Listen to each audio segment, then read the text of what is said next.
This whole bag. Hello everybody and welcome to Dungeons and Dragons. Commit to the role. The game we play Dungeons and Dragons together. A game of lies that tell a deeper truth. I'm your host Cabs, and I'm going to be your dungeon master for this evening. Let's get some music going. So previously, have you created like a beginning sequence for us? Because what's happening? I have no idea. I just started talking. You guys I like it. Keep it going. Roll with it. Roll with it. Shut up.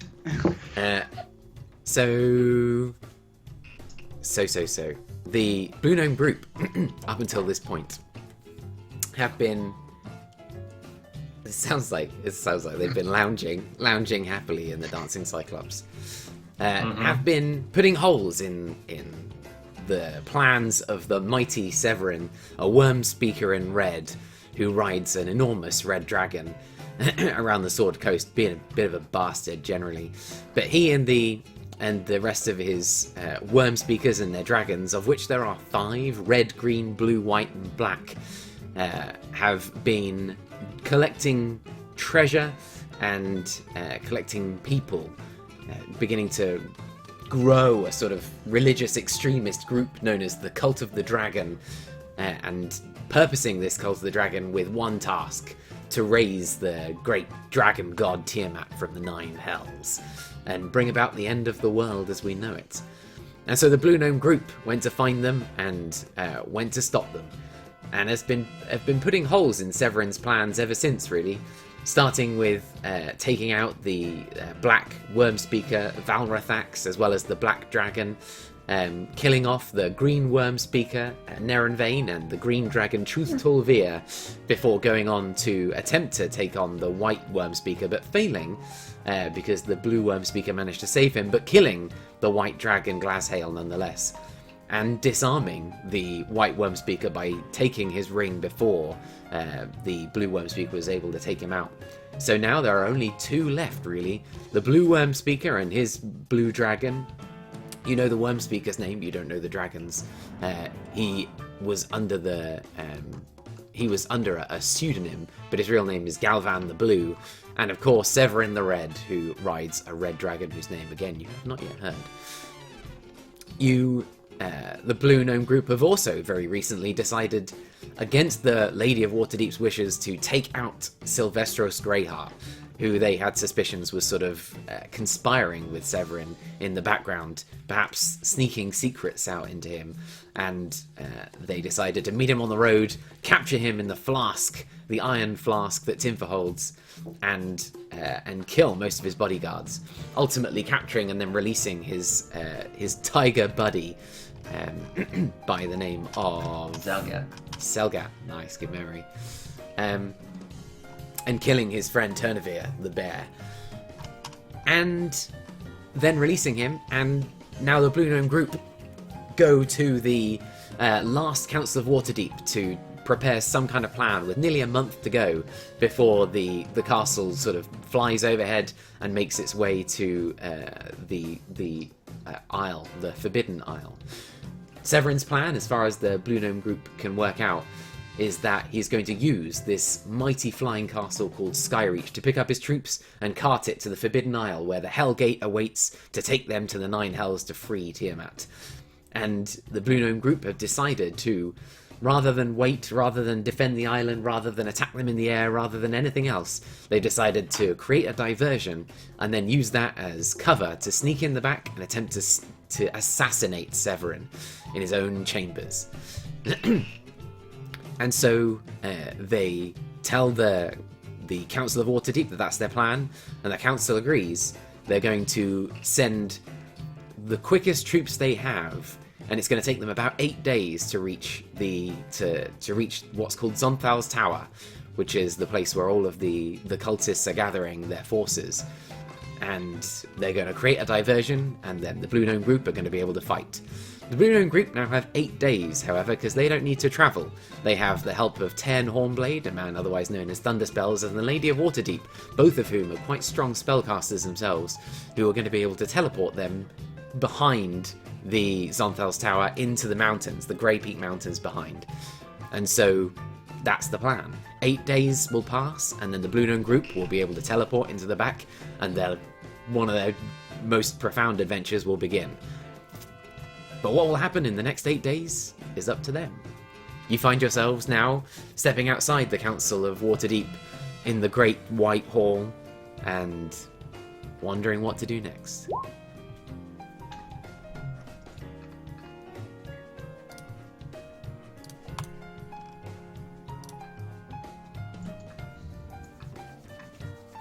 do we do next, guys?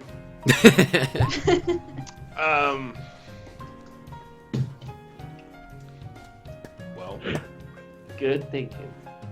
I'm on board. let's figure it out. What should we do? You want to just Well, I think I'm gonna go to the library and try and find out some more about this tower that we're going to. Maybe there's something we could learn to our advantage.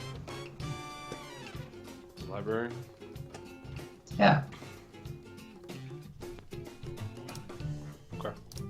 Do we have any other? That sounds fun, bro. You do that. Thanks, Ely. What will you do, Zealy?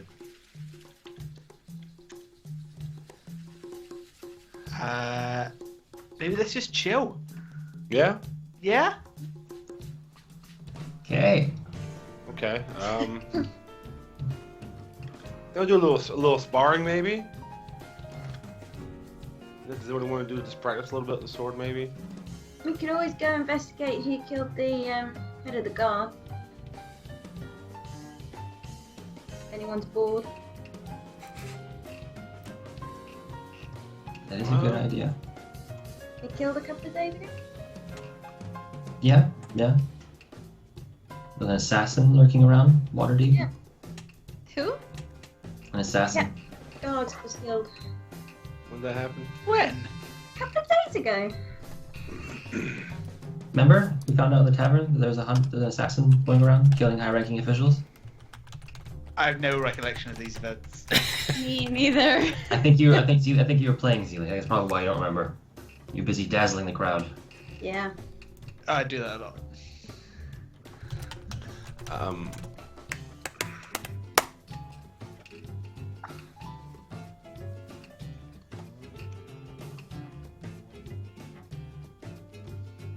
Well, I'm gonna go to the library.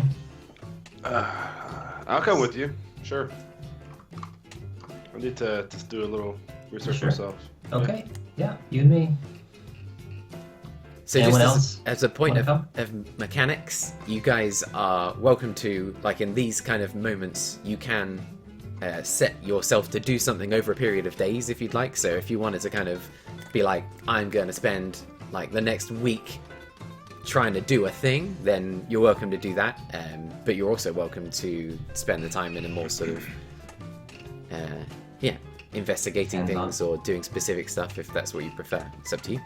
Just to let you know that that's an Can I option. put a vote out there for an 8-day fast forward? Is that Not a You've got my terrible vote. idea. All in favor? Well, Leonard's gonna meet up with you guys later. What's that? She has a mission to do. What's your mission? I can't say.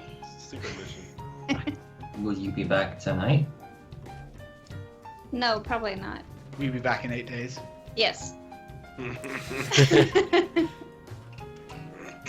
So if the 8th day comes and you're not at the tavern, do you want us to wait for you?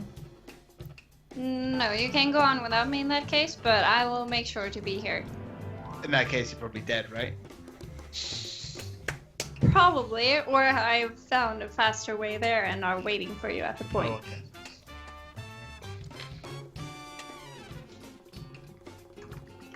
okay. Okay.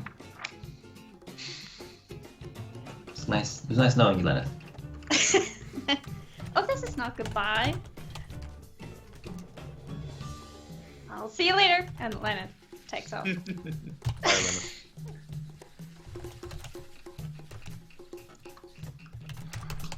All right. Well, I'm gonna go to the library. I'll go to the library too, friend.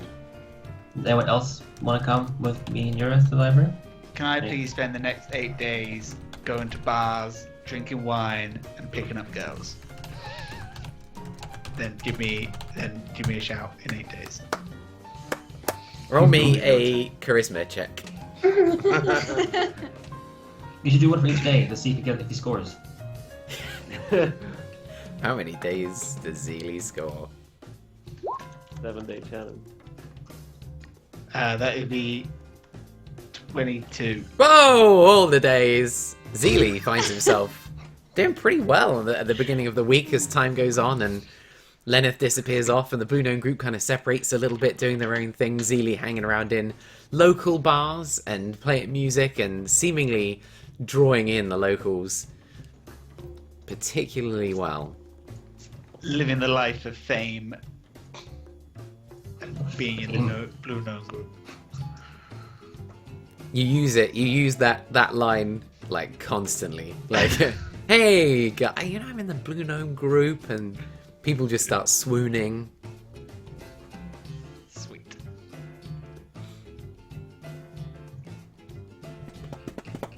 Yeah. Who wants to go next? Well, I'm going to the library. Apparently with Eurus. All right. So Is that the okay, paladin and the cleric head towards the temple Well, district, where you're aware that in Waterdeep, one of the places to find information that you've come across, that you've been to, is at the Temple of Ogma, at the Font of Knowledge. You've met a man called Sandrew the Wise, and Yeah. he runs a place that is really a kind of shrine to knowledge and information. Wasn't Sandrew the Wise the guy we paid an incredible amount of money to do greater restoration? Yeah. 1,000 gold. Yep. Yeah, great. That's what I thought. Yeah. Not too thrilled about this guy. So are we at the temple now? Yeah, you make your way down there. It takes you sort of half an hour down into the temple district. You notice that some of the military forces in Waterdeep are getting ready. There's a hurried kind of equipping feel to it, where people are getting things ready. They're mounting on horseback. Messages are being ferried to across the city. You can feel a sort of tension in the air as people are getting ready to mobilize. Probably, you think, tomorrow morning.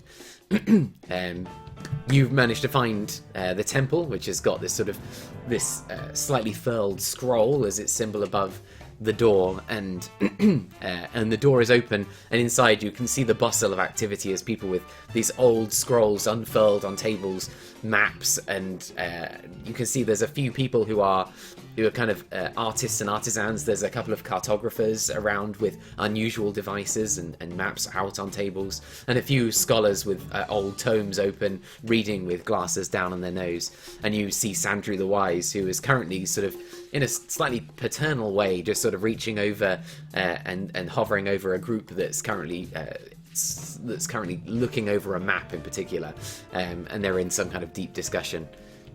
I was afraid of coming here, Eurus. I hate this place. Why do you hate this place, Neuros? The man's a con artist, that's why. I don't know. I mean, we've only met him once. I don't think. I mean, it's kind of harsh. Okay. I mean, I don't. It's quick to judge people, aren't you? Well, I'm here to look up the tower and find out what I can about it. I don't know why you're here. I just want to do some research, maybe. Just trying to look at some. Spend my time. I've always spent my time, reading teachings and learning things. Are you here about Tyr, about your faith? Is that why you're trying to get away from the group a bit? No, Neuros. Tyr is gone. I think you saw what happened to him, so it's nothing to do with that. I don't believe you, but I'll take your word for it. I wouldn't lie to you about that, but... I think you're not lying to me so much as you're lying to yourself. Okay. Sorry you feel that way, Neuros. It's just... No, it's nothing to do with Tyr. If you say so. Is it about Joseph? Justice Broom's dead. Yeah, I'm aware of that. Yeah. As well. I mean, you saw what happened. I mean, it's obvious that here, that the whole, just everything is it's in the past. You know, we learned from that. I mean,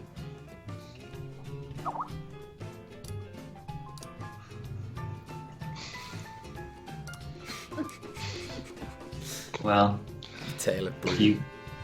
you can live with yourself after what happened, then I guess that's enough. maybe so. As you're Alright, talking to each other, Sandrew notices you and hurriedly, like almost skips over towards you with his long robes scuffing the floor, and you can see they've collected a little bit of dust around the hem. And as he hops up to you, he says, "Hello, hello. Welcome to the Font of Knowledge again. Have you come for further healing, or No. perhaps? Oh no. What can I do for you?" I need any and all tomes and parchments you have about Xunthar's Tower. Zonthal's Tower, of course, yes. Xunthar's Tower. Books on architecture. We have a few old tomes. Architecture in the Sword Coast, just on the right hand side. Let me show you. And he kind of guides you over to this area, which has got a number of very large books. A couple on very generic architecture. Roll me an investigation check. I don't follow them, by the way, Cabs. I stand there in my spot. Yeah, you notice that he spots that you're standing there and that he's going to come back to you momentarily. He's got that kind of... 14. Be right back. 14. As you're looking, you manage to find...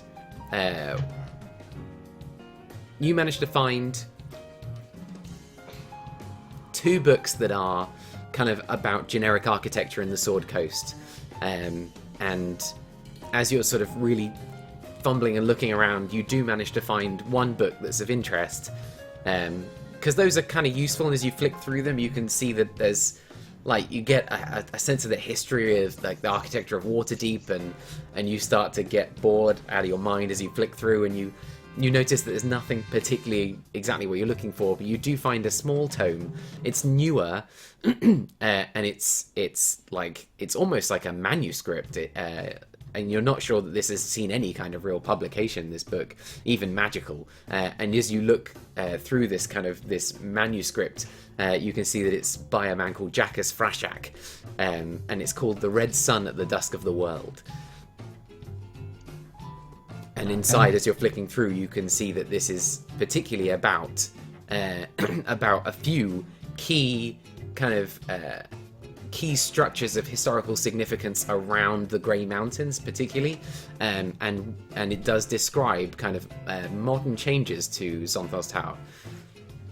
Okay, I'm gonna take that one and sit down at that empty table and start reading it. All right. He heads back to you, Urith, and he's like, "Yes, sir. And what can I do for you?" Yes, Andrew. Do you recognize me? Do you know who I am? I know you're a member of the Blue Gnome Group. By your hand, I can tell that you're Urith Stormriver. Yes, a famed paladin. And do you know what the Blue Gnome Group, what our mission is? Yes, I believe you're here to save us all. Yes. And I need your help to help save Severin. You can see he looks at you with this slightly daunted expression, and he kind of leans forward. He's like, "Anything I can do to help." Listen, Sandra, we need all the help we can get. Do you have anything in these ancient halls that can help? Is there any advantage, any powerful magic, any we need all the power we can get. Do you know of anything that can help out? Yes, of course. Yes, there's plenty of tomes on magic. You're welcome to browse them. They're just at the front, right here. There's a couple. Sandra, yes. Listen, I am an idiot when it comes to magic. You have to help me. Is there anything that me, just a simple man, would understand?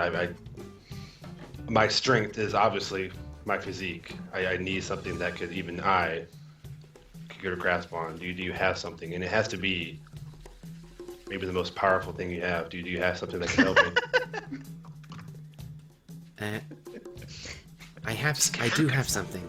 I think I'm reading between the lines. I can see what you're saying, and I think I have something. Just wait here. And he totters off, doing that little kind of haste skip that he does as his robes brush the ground, and he kind of pushes a couple of people aside, kind of very politely, and heads to close to the the stone altar that's at the sort of head of all of these temples.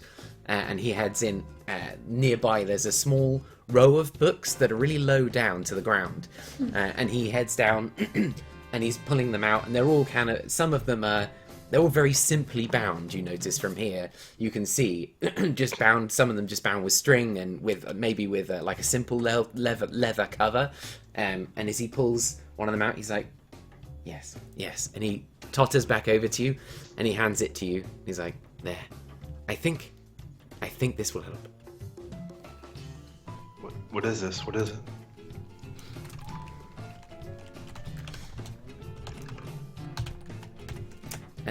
You take a look at the book, and it's very simple in the sort of type that's on the front, and it's been calligraphically written, but you can see it says typo in Kashar, my first spell book. And as you kind of open and flick through, it's a beginner's guide to spellcasting. As you read that it's the sort of thing that's written for children, really. And you're kind of flicking through, and it describes some of the most simple steps to spellcasting that there are. And as you're flicking through, it's like you're not sure whether to take him seriously or whether he's taking the piss for a second. And you look him in the eye, and you can see that he's being really genuine. Sandra. Yes. Thank you for this. So I could take this tome you gave me with me to destroy Tiamat and save Severin? Yes. He looks at you totally straight face. He's like, yes. Well, I leave If you're in 8 days. looking for magical power, then everybody starts somewhere. If you look, it's actually a rather advanced spell right in the back. It's not part of the book. It's just been tucked in there. I think it was left there by a previous owner. If you just take a look and you kind of flick through to the back and you pull it out, and there's kind of instructions on. It's like the page of a spell book. Like the rest of it is just kind of instructions on how to make your first spell book, and you wonder if Timfer had read this, that his macrame little book might be slightly better than it is. But at the back there is an actual page that could have been lifted from a spell book, and it's got the spell sending in it. And you can read it. It's like a 3rd level evocation spell, and you know this because somebody has jotted down little descriptions on it, clearly like a gift to the next reader. And you can see that it's like it's instructions on how to cast a sending spell, but so you would need to have some magical power to cast it. So who was the previous owner of this book? Do you know, Sandra? No, I don't. Those who are well known to the temple are free to take the books, and we trust that they will return them. So it's had multiple owners. Okay. Well, I leave in 8 days, so it looks complicated. So hopefully I'll read through this. Thank you very much, Sandra, for your help, and I'll see you soon. I have a little skill in the arcane arts. Not Yes? a huge amount, but a little. And if you'd like some tutelage on how to cast spells, bring the book back, and I can give you some time. Or if there's something specific you'd like me to do, if you'd like me to cast something for you, then for a moderate fee, I can do that. Let me just start with the book, and then I'll let you know, okay? Oh, of course. I don't mean to hurry you. Thank you very much, Sandra. And I immediately just try to hide the tome as being embarrassed as I am. I try to walk out the library full of shame.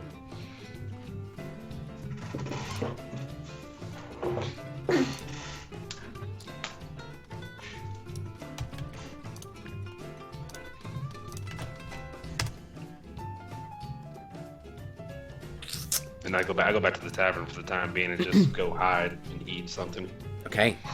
So I've sent you in Skype just what that sending spell is. Yes. And Long. all right. Neros, so you're reading away at that book. Yeah, and did I notice him leave? Yes. Oh yeah. Yeah. He's not the stealthiest plate mail clad paladin in the room. All right. As soon as he leaves, I get up and I look for Sandra. Okay. So Sandru's just at the front of the temple, just sort of kind of feeling a bit weird about what happened with Yored. Like you can see he's like a bit conflicted. Like, did I do something dumb there? But then you catch him and he's just like, oh hi. Yeah, Sandra. I'm wondering if you have any books about the Grand Sultan of Al-Sharit El-Abim, Al-Sharit El-Abim. or anything about the general area. You're looking for books on the fire plane. Yes. The fire plane. Okay. Yeah, I suppose I am. I'm not very familiar with the subject. Oh. I'm sort of just diving into it now. Yes, the elemental plane of fire. Yes, there's a good few tomes. If I show you over here, and he takes you to the sort of middle shelf on the left-hand side, and as you're looking through, you can see that there are it's like a traveler's guide, multiple different traveler's guides, people who have visited like faraway places and have scribed like some of their experiences, and there are manuscripts and scrolls. Fairly few books, but mostly just these scrolls and manuscripts. And he pulls a couple out and shows you a couple of big scrolls, which are kind of bits of text and drawings and sort of hasty etchings that have been taken from the City of Brass, which is the common equivalent phrase for the name you described. Okay. It's not got a massive amount of detail, and it's a little bit kind of it's kind of vague and a bit mysterious, but you pick up one or two bits of interesting tidbits about the city. Okay. All right. This is all you have, Sandra, about this fire plane, the Grand Sultan. Yes, we have a few tomes on the planes themselves, but they're more they are more generic descriptions of the planes and how they relate to one another. Junifer's is probably the best, but this is, yes, I think this is the most detailed description we've had from someone who's actually visited the City of Brass. If you're looking for something more, you may need to visit one of the larger places of learning. Which would be? Well, there are a few libraries around the world. Waterdeep, I think, is we're probably the best that Waterdeep has to offer right now since the fire. But if you were to go to Baldur's Gate has something of a library. Okay. Alright, so do you mind if I take some of these scrolls for the time being? Oh, of Study? course. Yeah, if you're going to bring them back, return them, then yes, of course. Will you return them? Mm-hmm. It's not gonna return. He kind of hesitates for a moment. He's like, anything for the Blue Gnome Group? Well, I need these scrolls in order to retrieve some members of the Blue Gnome Group. So it is quite important that I borrow them for the time being. Well then, be my guest. Thank you, Sandra. And I hold up the book that you gave me, first one. And this as well, about Zunthal's Tower. Yes, okay. Just Alright. bring them back. Generally, people can take them as long as they bring them back. I just nod. Alright. Okay. Have a good day. And I do a bow and go towards the exit. He kind of gives you a slightly sideways glance as you leave. And when I get outside and walk down the steps, like a fucking prick, and I head to the tavern. Fucking guy. All right. You head back to the tavern. Who's next? Timfer, what are you doing? I don't really know. I think Tipper probably just spends his time like practicing magic. Do we have anything specific in mind? Okay. Serafina, anything going on? Not really. And Lenneth, you are heading to...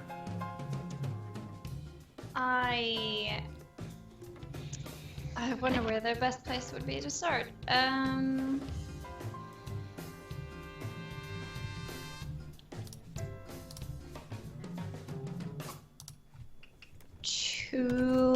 I think about that for a while? Yeah?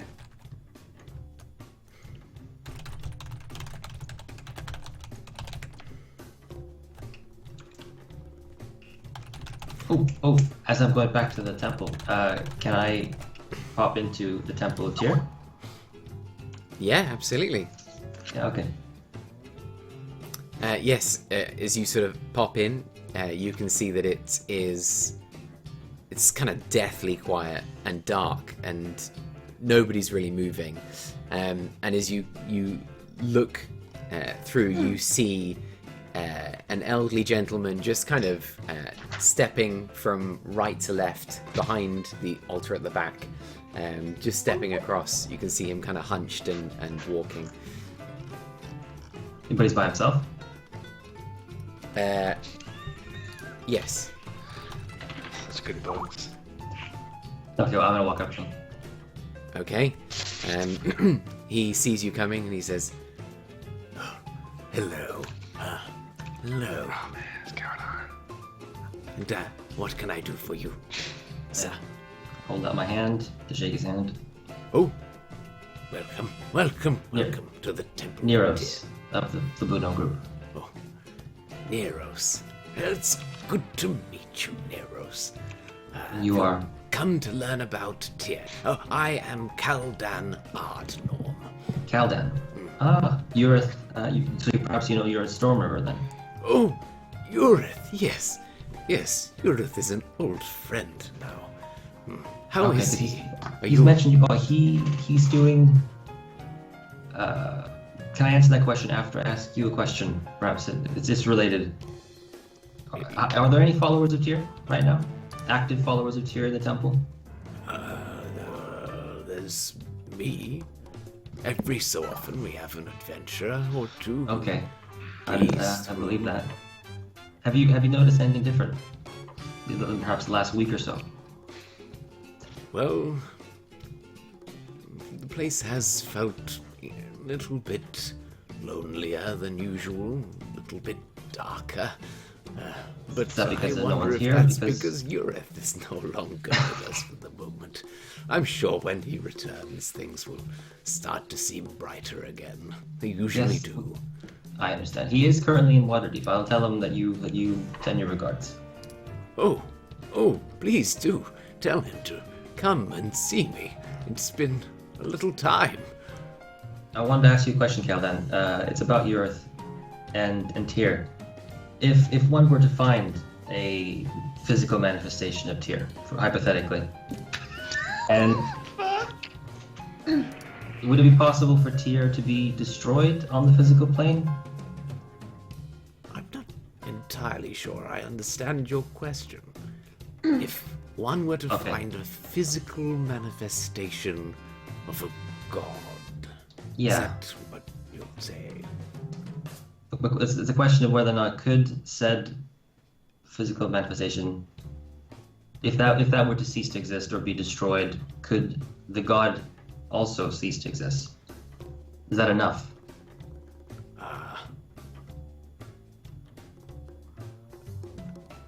Okay, I may as well tell you straight. We found body, apparently that was Tyr's.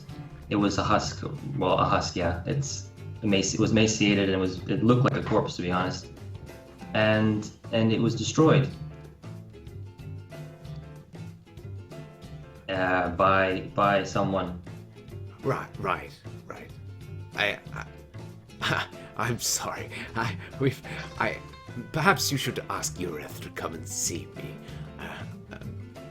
I'm not sure I understand what you're saying. Yeah.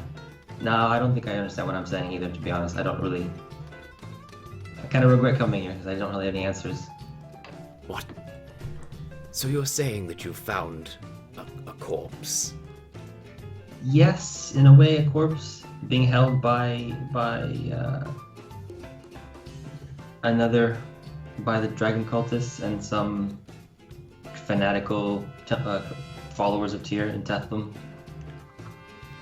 And ever since that, they believed it to be the body of yeah, Tyr. Yeah. Somehow. Ever since that day and the body's destruction, Ureth has lost his faith in Tyr. He believes that Tyr is now gone completely. He threw away his holy symbol. He isn't quite himself anymore. So I'm just wondering if you had any insight as to whether it's possible for a god to be wiped out so crudely. I would have known, surely. I would have known should something have happened to Tyr. And if Ureth has lost his way, he's not alone. Many of us question our faith from time to time, particularly in the darker moments, and he should come and see me. At least come to the temple. We can help him to find his way again. I don't know if he'd be willing to come. He hadn't come in on his own accord. He was in the temple district with me not that long ago. If he hadn't stopped by himself, then I don't think he wants to come by. But I tell you what, you can find him at the Dancing Cyclops Tavern if you wish to speak to him about it. He must find his own path. I will be here if he needs me. Fair enough. Well, I'm sorry for troubling you, Cal, then. I'll let Ureth know that you send your best. Yes. Tell him he's not alone. Okay, I will. He kind of returns slightly doddery across, moving back across the room with a sort of, like a particularly concerned and thoughtful, reverent look on his face. Now I go to the tavern. Okay. So you find Ureth at the tavern? What's Ureth doing? I think when I got back, I immediately just got some chicken and some ale. After that, I just probably went to my room for like a nap, maybe. Maybe read some my magic book I got.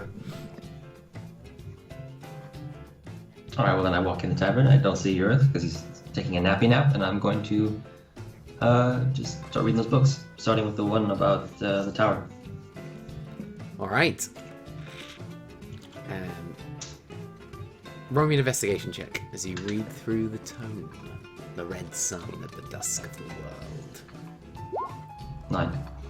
I'm gonna probably just keep doing this throughout the day until someone interrupts me. Okay. Yeah, I was reading DMing guide the other day, and it said don't ask your characters to roll if failing would be uninteresting. So I'm gonna try not to do that. As you're reading through the book, you discover basically that Zonthel's Tower, while once a singular tower at the base of the mountain, has recently been transformed by the presence of this kind of cult of the dragon, which has taken it up as their home for some many months. And you find that Jackus Frashak was a a kind of journalist of sorts who discovered basically that this tower was being deconstructed and changed into a kind of keep. He didn't.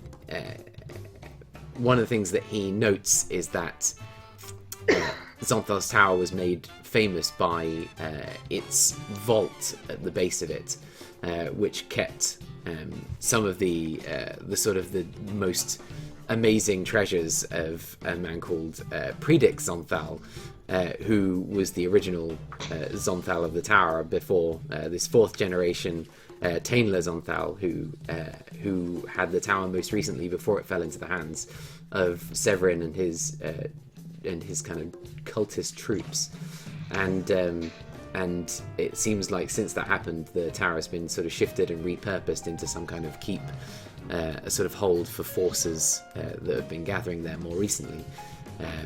But it doesn't have any details of what's inside it, just that it's now a sort of well-defended little fortress. Oh, okay. Well then.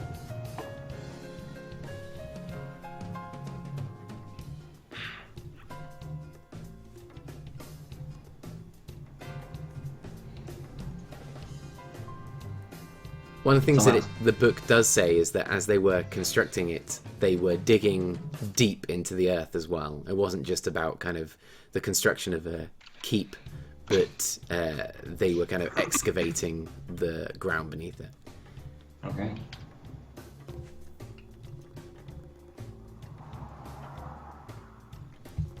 All right. So, days pass. Is there anything else people want to be doing? I'm just gonna read my book, Cabs.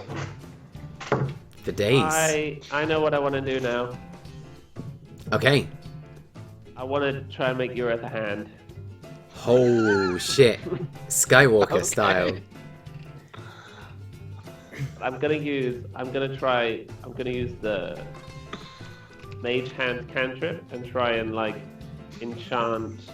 enchant a gauntlet with a mage hand inside, rather than trying to make like a mechanical hand. Right.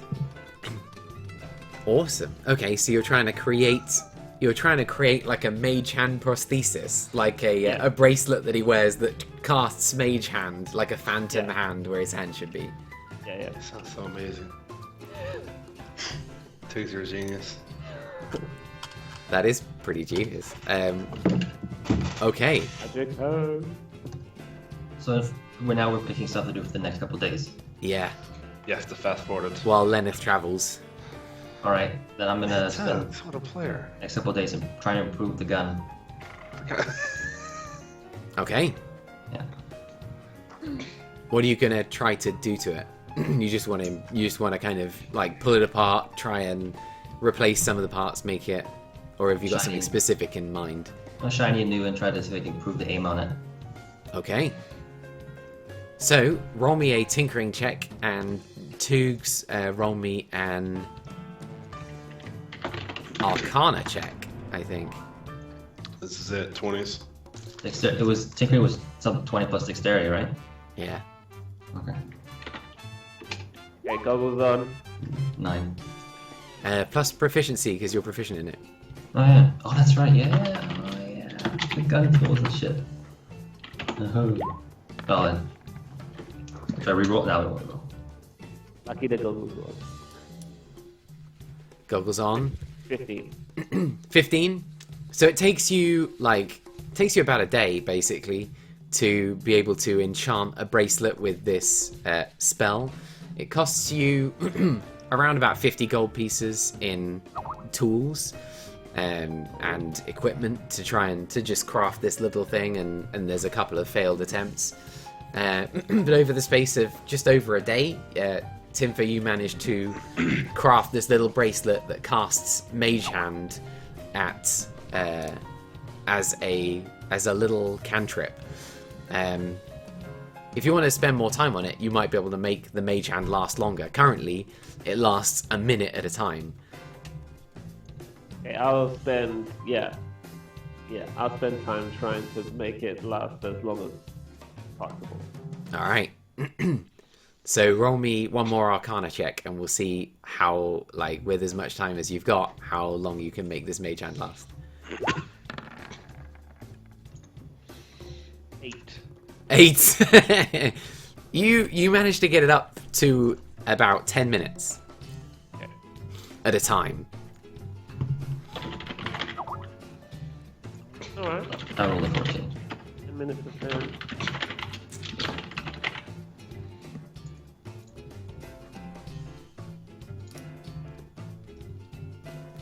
But as you look at it, like, when you put it on your hand, like, it shimmers into place, this spectral hand, which over yours is a good chunk bigger, because you've designed it to be like a human hand as best as possible. And as you flex your fingers, it flexes its, and it looks like this shimmering blue version of a hand that's actually, like, it's awesome. Like, it looks perfect. Nice.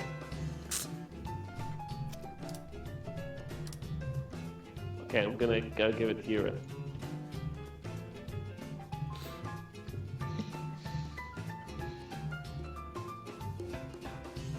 Okay. And Neros, what did you roll? A 9? Yeah, plus with the proficiency, it's the 13.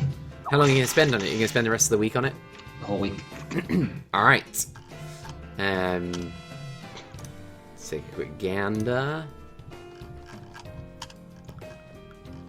Oh my god, you guys have got a lot of magic items these days. Holy fucking shit.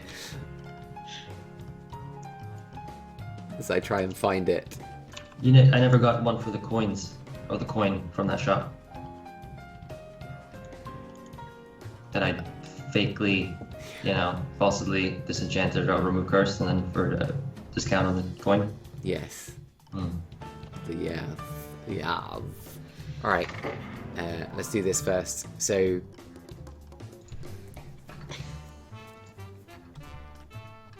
Alright. So through tinkering with it as best you can... I need the stats on your gun and I can't find it. It's a D10. No, but it is a D10. It's in the gunslinger thing that Matt Mercer... Yeah, it is a D10. Alright, so I'll say that you having access to the people you have access to, and the kind of materials you have access to in town, with help from people like Timfer and calling in a favor from people like Thunderspells, you're able to kind of construct this weapon much more beautifully than you did before, using a couple of rare components, and you managed to turn it into a +1. Cool. A +1 weapon, so you had a +1 for to hit and a +1 in damage. So is it D11 or just +1 damage on top of that? So it's a D10 +1. Okay. So it counts as a +1 weapon basically now. Spending the week trying to kind of improve it. The first level of improvement is not too tricky to make. The second one might be much more difficult. But so Timfer done. And how many days did it take me?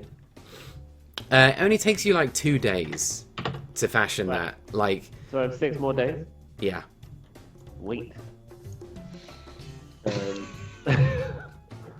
I'd also like to try and make a shield for Yura Oh my god. that when he shield bashes someone, it makes them go blind. So what's the spell that would go onto that? Flash, is it? Blindness/deafness. Blindness/deafness. What's Maybe the... it could be like a 50-50 whether they go blind or deaf. That's Depending on pretty how awesome. hard he hits them. Or both if he hits them like really hard.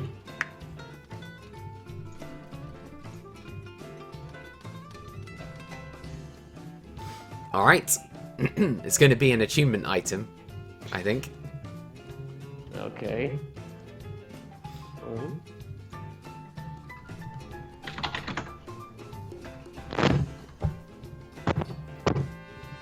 Okay, so roll me an Arcana check as you try to enchant. Have you got a shield to enchant? Are you just going to use a random one? Yeah, I guess yours is already enchanted. Oh yeah. Is Yeah, it? you can disenchant Yeah. it and then re-enchant it, but That's you your can't flying one. compound enchant. No, I That's just not gonna enchant that. I just get hold of like a normal looking shield somewhere, you know. Like a kite shield or a round shield, what's it gonna look like? Maybe like a kite shield, because his one he's got at the moment is round. Yeah. Like a good bashing shield. It can't be too big. Okay. For bashing. Okay. Goggles on. 19. 19. You spend like the rest of the time, the rest of the 6 days that you have, and by the end of it, you feel like you've got a good handle on this shield. It's got a kind of, was it 19? So the DC on it is 15 from the flash effect. So yeah, it's enchanted with blindness, deafness. It's a level 2 spell. It can be used once per short rest and has a DC of 15. Can't remember that, Bill. What? I'm just kidding. I got you. Just kidding. What do you want to call Can it? Bill choose whether they go blind or deaf, or is it just luck, or is it the roll? He can choose. 15 DC and 1 charge per rest. Is that what you said? Yeah. Short rest. Awesome. Jennifer. Thank you, friend. No worries. I spend any remaining time I have surrounding it in macaroni. Okay. So, Oh, scare them. Okay, Jennifer. I trust you. looking at it, I don't think that's going to be an attunement item. It's going to be like a I usable would item. expect you to be like, looking at it, I don't think you'd be able to get the macaroni on there. The flash Looking at there. it, looking at it, Ureth, you are so proud of this little guy. He's like a macrame warrior right now. The symbol of tear in macaroni.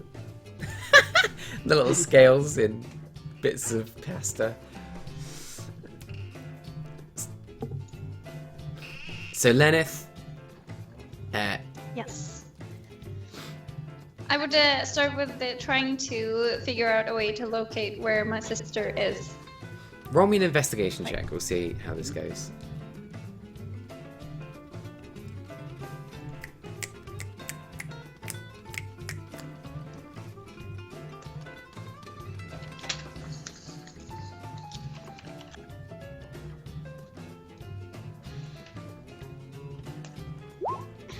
$16.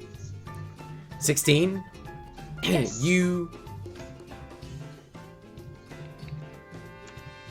I'm thinking that what might be quite cool actually is if like after this game, if you and I, like, maybe not today, but at some point between now and next time, like if we RP, what happens? Oh, that'd be awesome. That'd Yeah? be fantastic. Yeah. Because it'd be like, it feels like an important thing for your character, but it feels like it might take a bit of time, and so it would be good to kind of take the time Yeah, to that was do exactly why I was a bit hesitant to start the whole thing it. Cool. right now as well, because it's probably going to be a few steps to get along that way. Yes. Yeah, would that feel better as a idea? Yeah, sure. That actually sounds amazing. Awesome. All right, we'll do it. The little mini quest. Lenneth finds her sister.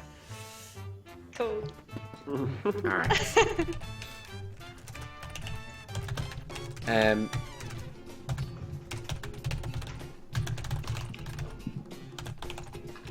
And Serafina, it's day 3 when in the bar you're kind of sat there like feeling a bit depressed probably, and kind of talking to the chef about like how he's trying and failing miserably to run a child spy organization. That you see that Casper kind of walks in through the front door. Casper. Yeah. Do I see it too? I'm in the inn. Yeah? Okay. Where the hell have you been? He kind of walks up, he's like, "Sis, jogs across the room and kind of grabs you in a hug, and he's like, oh, the stories I could tell you. Where have you been? Neros. He goes up and he just grabs you in a hug, which is like around your waist pretty much, because he's just like his head is about there. I grab by the shoulders. How did you get back? He sent me back. Who He said he had a sent you promise. He said he'd made a promise to you and he was going to keep it. So, yeah, I think I kind of owe you. back? Oh no, you don't owe me anything. I Well, go outside. he's actually like, he's a weird guy. Well, all I remember is I took his shield and I thought, ha, I got you. And then it shot me in the face with something. I don't remember anything then except waking up in like the hottest room you've ever felt. Like it was hot in there. And I met this weird guy. He's like they've got the face of a tiger. And he like showed me his house and oh, it's so weird. The whole thing was weird. He had this little orby thing that was like icy and made ice and mist and stuff, and there was Thingy there. What's her name? The old. What's her name with the helmet and the thing? Severin? And that's it. Yeah, she's there. She's okay. Don't worry. She's fine. She's fine. She got all the fingers? Yeah.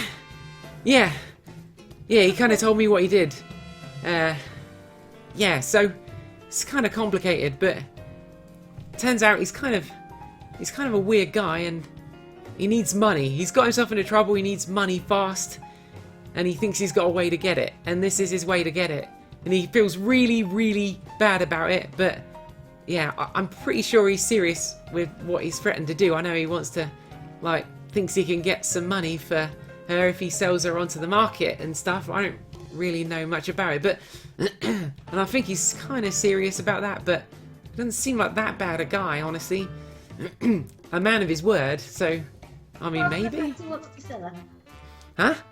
Apart from the fact he wants to sell her. I don't think he wants to. I kind of feel like he thinks he has no choice. Do you know? Did he say how much he would have made off the sale? A lot. I don't know who promised him money, but it's got to be somebody with deep pockets, because, I mean, they offered him a lot. He didn't say exactly how much, but, I mean, I could see the way his eyes looked. I know that look in my marks. He is hoping to become a wealthy man. Usually, exactly the kind of person I'd be swindling. But, this one is a bit, I don't know, he hasn't got enough money to be swindling him. Plus, he's a dangerous sort. He's more of a swindler than a swindled, I think. He's that kind of guy. Okay. But he's sort of desperate, I think. Why I did don't he really let- know why he needs the money. I just know he needs it. Why did he let you go? Well, he said that, this one had made him, promise not to hurt anybody. And when he picked me up, he saw I was pretty badly injured, and so he took me back, patched me up, and popped me back here. This guy could teleport. He just grabbed me, and he looked at me with his big freaking tiger mouth, and poof, I was gone. Like an earthquake had hit, and then I just landed here with him. Where did he? I don't know where he is. Where did he drop you off? Where did you appear? In the middle of town. Down behind one of the alleys. By, Birkenshire's. Just... down at the place down... It's Yeah. somewhere between here and the Temple District. Huh? Did you not think to follow him? Ha! Follow him? He dropped me off. I turned around and was like, where are you gonna go? I hadn't finished the sentence before he turned invisible. Gone. Oh, okay. Alright, well, it's good that you're back, Casper. Seraphina was rough shape. Listen, I'm pretty sure he would have sold me into slavery if you hadn't made that promise. Or made him make that promise. Yeah. Well, it's good you're back. Yeah, it's good to be back. And I Just kind of think punch he... in the shoulder. Huh? I just punch him in the shoulder. Don't do that again. You're always disappearing. Yeah, I know. It was kind of cool though. Like, he let me look outside. Like, I wasn't allowed to go anywhere. I don't think people, particularly like little people like me, are particularly welcome. But I looked outside. I saw like a fire, like a giant, like slightly on fire, like his head was on fire, walking down the road. I'm not even joking. There were some folks flying. I saw like crazy skies swirling in black and red. It was insane and hot, like unbearably hot. Except this house had this like floating blue thing that made the place cold. It wasn't cold, it just was bearably hot. But it was kind of crazy. Yeah. You're probably in the City of Brass. Is that what you said, Kevin? Yeah. Yeah, you're probably in the City of Brass. And apparently that's on the fire plane. I could believe it. It was hot. I didn't really get to see anything though. I just kind of, he wouldn't really let me outside. But it was, I mean, it was pretty crazy. But he seemed like a nice guy. Like he fed us well and like Yeah, I'm he's sure looking he's after nice. Savra really nice. Like he's, you know, she's got her own room. Okay. I mean, she's pissed off. Like, she's pissed off. Would you not be? Well, I started kind of pissed off, and then I realised, like, he did fix me up pretty good. And I ate some crazy stuff that I've never eaten before, and he told me some stories about, like, people he's met and people he swindled. I swear, I think I learnt a thing or two from him. He's got some tricks, I'm telling you. He's actually, I kind of liked him by the end of it. Huh? No. He seemed like an alright guy. Yeah, Oh, okay. in fact, he kidnapped her and is about to sell her. Yeah, nice guy. Well, I mean, there is that. But, you know, we've done some stuff. You know, like, when times were hard, we've done some stuff. I mean, I'm not excusing him. And he did seem like he didn't, like, he wasn't all that happy about it, but... Knowing that this is going to be a sibling argument, I turn around and go back to the gun. I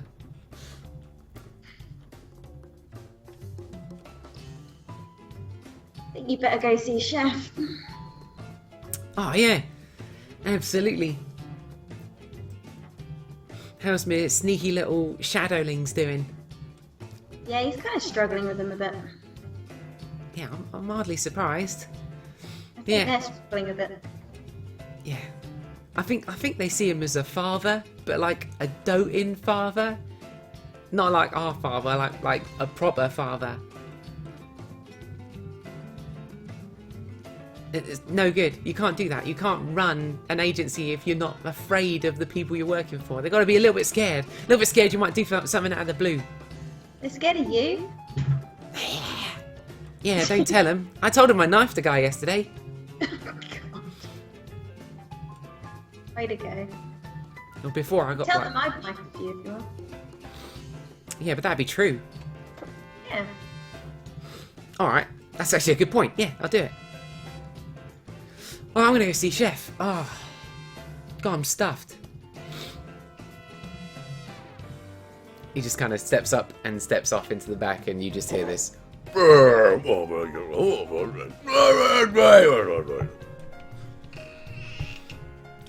alright.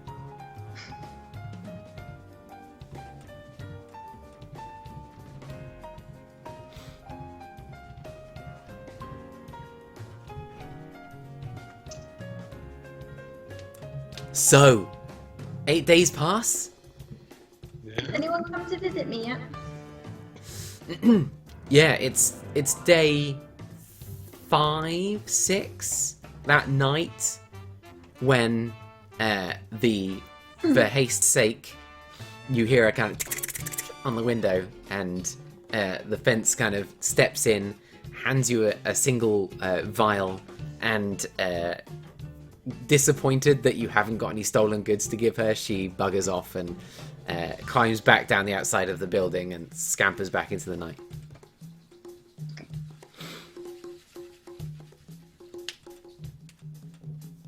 Eight days pass? The morning of the 8th day breaks as Tinfer, with his kind of with his bracelet on one hand, like with this spectral hand he's playing with, and a shield in the other. As you come downstairs, you see Timfer just staring blank-eyed across the table.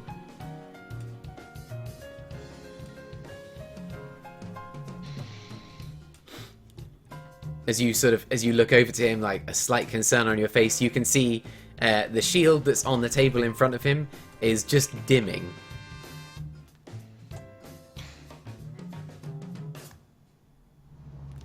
Timfer, it takes a good long while for the vision to begin to return.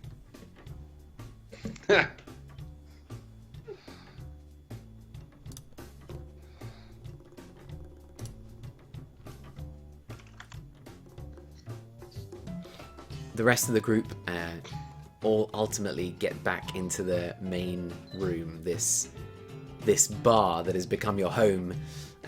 You gather your shit, and what do you want to do? Are you heading out? Yeah, I think so. I guess we do.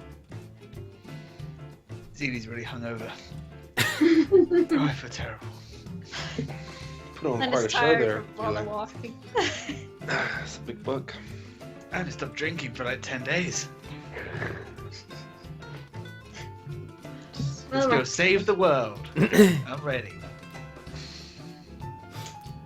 You up and leave, bidding like Jucifer adieu as he's cooked you like this chicken in the morning, and you can see there's this kind of slight tear in his eye as he sees you go.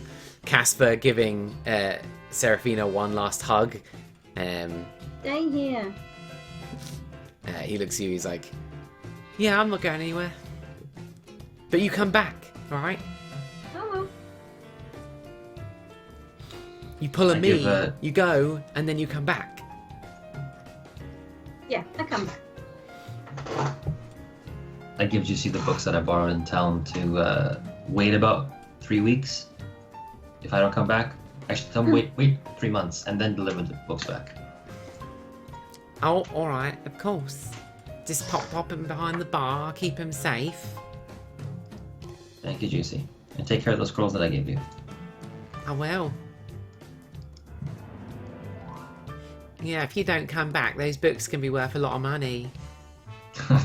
Just saying. Sure. Okay. Don't. I'm only joking, you best come back. Alright. I miss you if you don't. Yeah, I miss you too, Juicy. Alright. Belly full of food, best go. Got a world to save and all that.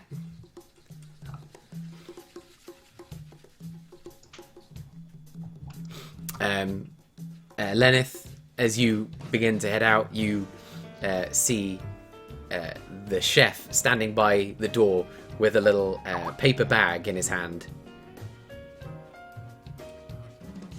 Wait. What's the matter? What's his name? Is it just Chef? He's like, I don't know. I don't know whether you know it. Actually, I remember that He never said his name? he said it once a long time ago, but I don't know that. I don't know that you know it.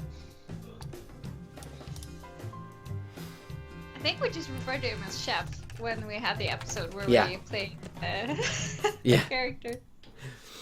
Yeah. He's like, Oh, I said, yeah. excuse me, my lady. I made this for you for your travels. Oh, thank you. I take the small bag and I open it. It's another cupcake in there. Aw, thank you. It looks so pretty. Thank you. It's alright. I managed to procure some ingredients, and that one will, if when you eat it, it will give your magic a little bit of a boost again. Oh, really? Thank you so much. That's really helpful. Oh, you bet. You know, come back. We will, for sure. I'll cook you something special if you come back. Aw, thank you. Do you have a looking favourite forward to food? Huh? you have a, favourite food? As he kind of, he twiddles his toe on the floor, looking down at it. Beef steak. Yes, beef steak is great. I love beefsteak. I will get you the best beefsteak. With like oven baked potatoes or something. Steak and potatoes. Yeah, that I can do. Okay, you best come back. I'm gonna make you the best steak and potatoes you've ever had. Alright, I'm counting on it. Alright. Sweet. He kind of puts his arms out for a hug and then he withdraws and he comes in again. He's like awkwardly No, kind it's okay. I give him a hug. Giant person. Oh. Kind of, he pats you on the head a little and then he just awkwardly sort of heads to the kitchen. You can see he's slightly red-faced. And you guys head out. And as you head up the street... Oh, sorry, Yureth, did you have something? Or are you noticing you've run out of Kit Kats? No, they're mint Kit Kats. I just realized they're freaking mint.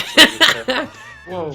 I would eat them if you could throw them Look through at the this. internet at me. Mint Kit It Kat? says mint. It says it on it. It says it on the one. Fucking hell. Green. That sounds amazing. But it's Christmas time, and they're big Kit Kat. So I'm so upset right now. No. We don't have that in Norway. Oh. Well, most of it have in Atlanta. Is that not nice though? Do you not like that? No, they're bad. That's nice. This is where you just see him jump off the couch and his legs just dangle in the background like. Basically, I mean, I got my Kit Kat. That's mint. Before we set out on a venture, pee break. Yes, pee break is good. I'm so upset. I love mint Kit Kats, me. I was just bragging about it, like, look what I got. Then I was like, fuck me, they're mint. I wish we had stuff like that over here. Well, this is a red sneakers thing, but that doesn't mean it's like peanut butter. You know what I mean? It's It's just not? good sneakers. No, it's just good sneakers. Sure. Look at this. They're in green wrapping paper. Like, how awesome is that? But they're the same as the normal Snickers? Yeah. We really just have one kind, the original everything in Norway, because the choices of candies and stuff here is pretty terrible. Really? Yeah, I've never seen the mint Kit Kat ever. Me neither until about 3 minutes ago. Still pretty upset about it. I was like pretty happy. That's It has The highlight of my day. Anyway. down the drain. Jesus Christ. Still got you guys. Look at smudge, they're all gone.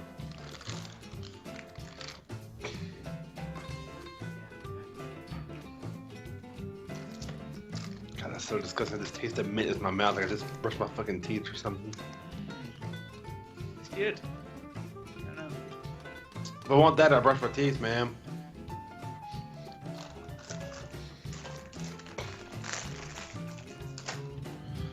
I just wasted that $3.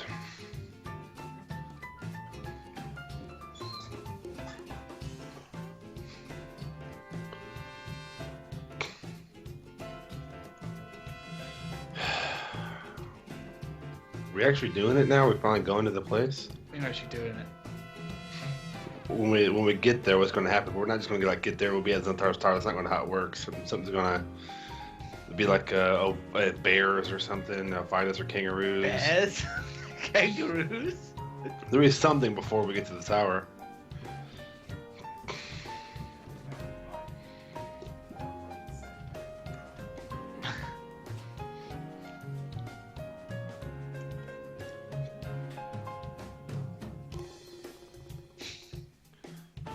So all my spells are gone, by the way. Yeah. What happens when you give up faith? I've seen this.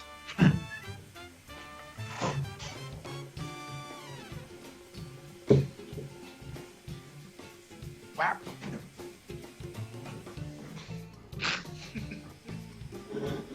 What are you guys laughing about? Can I eat the chocolate?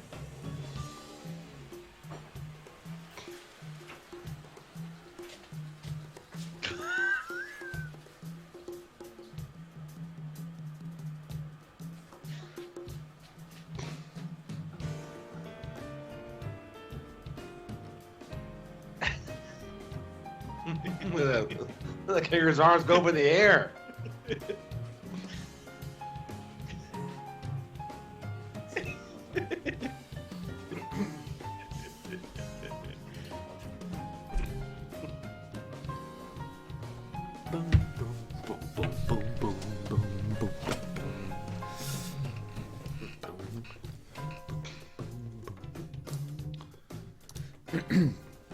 Dude, fucking Temper made me a shield and a brazier?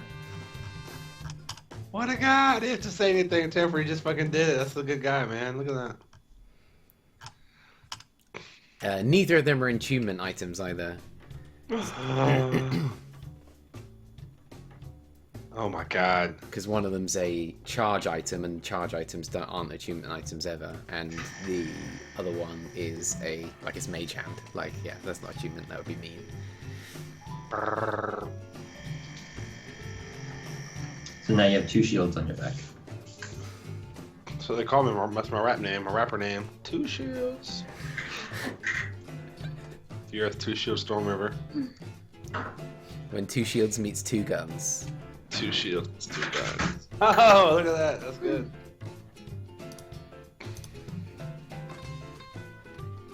Matthew, you 2 chains, man? What do you think?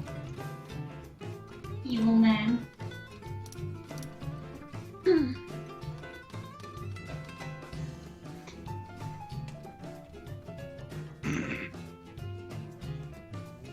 Okay. Time for Atlanta rap. Here we go. Where is it at?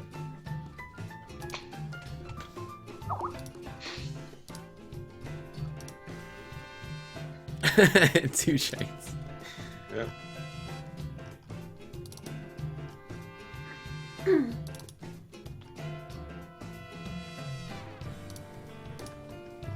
It's the first 30 seconds of the song.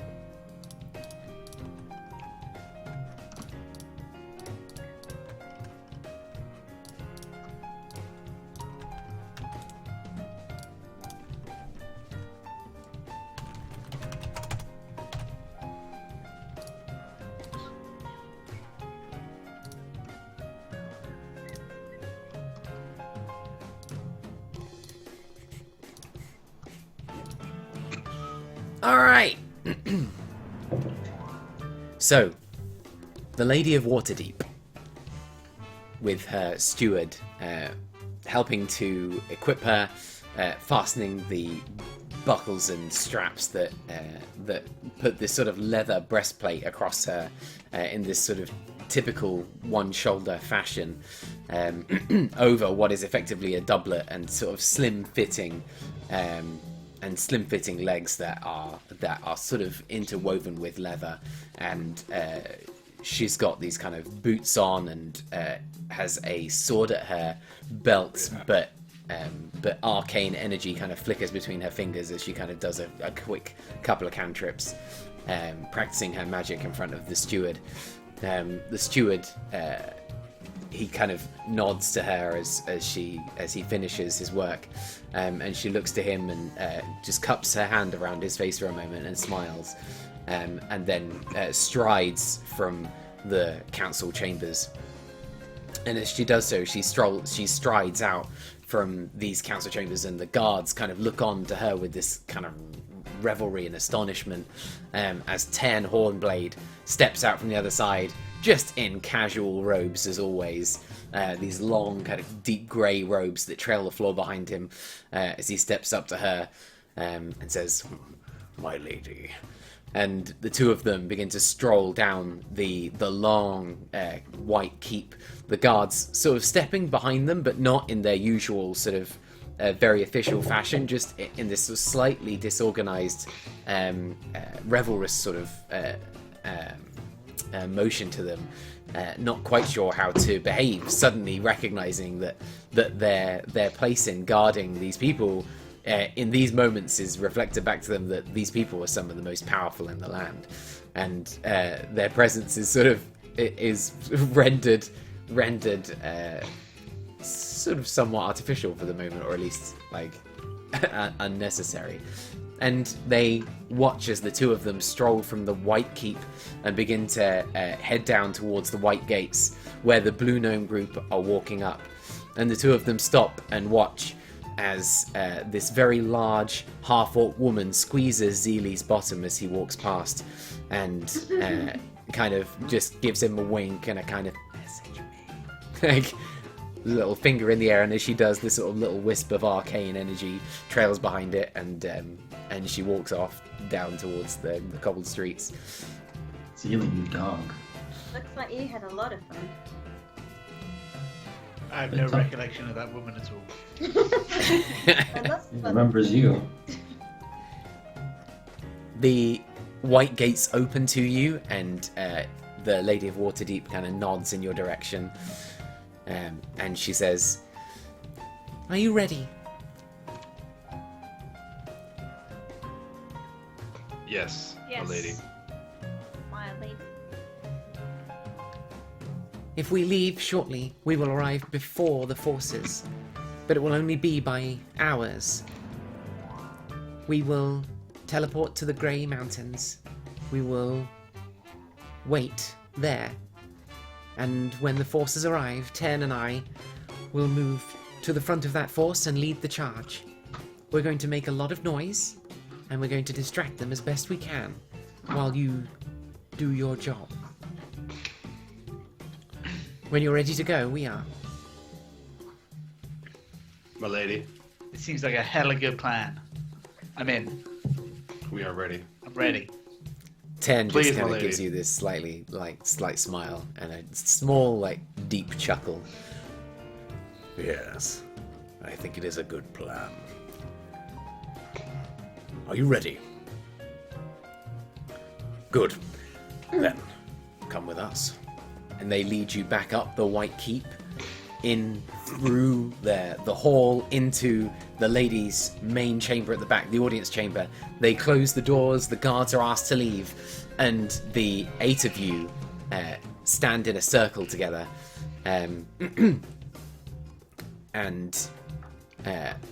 While You- we're waiting, can I say something to Urif? yeah, Urif, Yes, Zeely. if we die, can I have your stuff? No, I mean, Zeely. if you die, not me. No, it's not Zeely. If we die together, friend. Okay. And I get one of those nudges with my nub. Yo, nub nub. the old nub.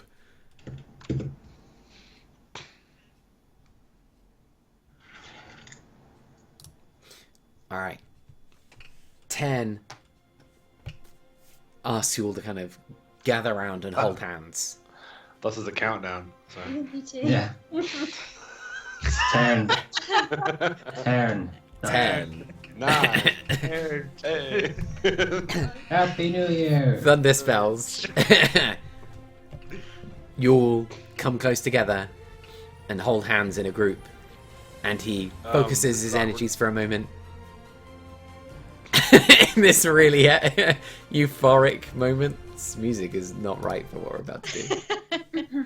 Let me try something more like this. Does Zeely grab the nub? I grab your nub. Okay. Makes you feel a bit weird. There's a flash of sort of electrical energy as this sudden sort of pentagram and multiple layers of runes begin to sort of float around in the center of the room and flash into light as they lift into the air, and the whole of the room just begins to disintegrate away into darkness as these runes floating around, all you can see, leaving this trace of sort of electrical sparkling energy behind them. And as they flash into a bright white explosion, your eyes kind of blink open and you find yourself standing in a storm. The wind and rain hits you suddenly, and you're cold in a way that you didn't expect to be. You can hear the tinkling of the rain as it strikes the plate mail of Ureth, and it strikes the rock all around you. And as you look around, you can see that you're standing on this huge mountainside. It's relatively stable, and you're just standing on rock, basically. This sort of jagged, long plane of rock that's relatively flat but sloping upwards gradually. And on your right hand side, as you look up, you can see the long sort of towering side of a mountain that disappears into cloud. The top of it. You can see along the sides of it that there are routes sort of traveling up the mountain on to the sort of north end, and down to the south you can see routes traveling south. And off down to your left hand side, which would be the sort of southeast, you can see down into the mountain just trailing down, and the rain makes it difficult to see, but you can see lights and a black keep where the lights are kind of situated that are almost, from this perspective, almost silhouetting the keep, because the keep comes first. These 4 large towers on each corner, with a main sort of keep center right at the front, and there are countless fires burning inside the keep itself. But beyond, off to the south, you can see this sea of little twinkling lights, campfires that have been lit, and soldiers and cultists effectively surrounding them, gathering together. And you can see it span out into the distance. You feel like the darkness of the storm is giving you quite good cover, but it would have been difficult for them to see you arrive anyway. You're quite a distance away, but from here you have a reasonably good vantage point. 10 kind of looks to you, he's like, is everyone all right? I look around, do I see everyone okay? As you look around, yeah, everybody's there and everybody's okay. 10 kind of clicks his fingers for a moment, and this sort of bubble of energy flows all around you, and the rain just striking the bubble and running off, keeping you dry. It's a neat trick. Not what it was designed for, but it'll do in a pinch. So, this is the tower. It seems to be different how I remember.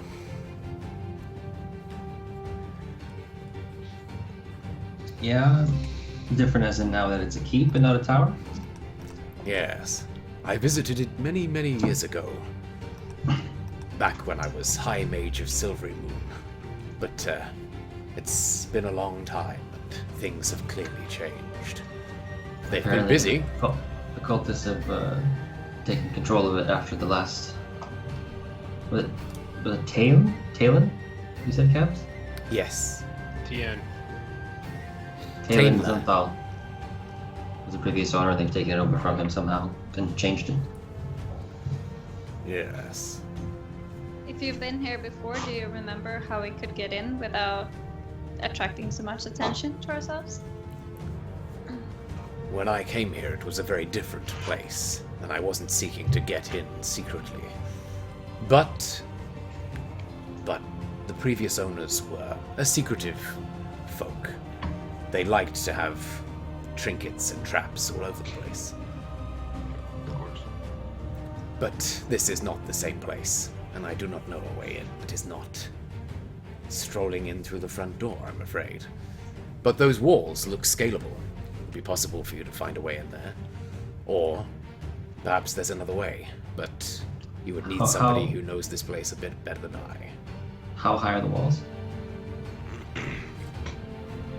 He looks down and he says, Even from here I can see perhaps no higher than 15 feet.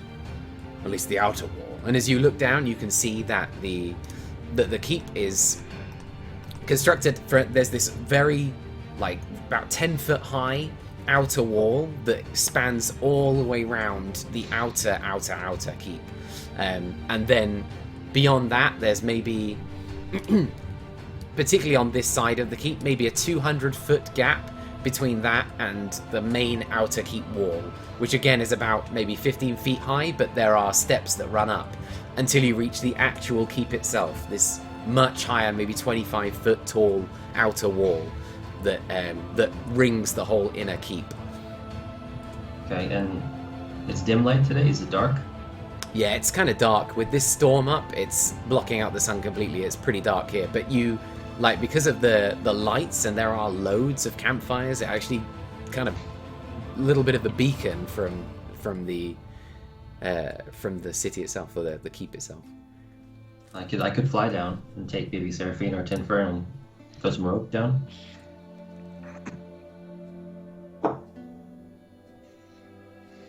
What? Yeah, unless someone else has an idea. Sounds good to me. Okay. I have, give or take 50 feet of rope. That should be enough, Cavs. Okay. Okay. What are you trying to do? The description was kind of confusing, but there's Do an we outer. wait for the distraction before we?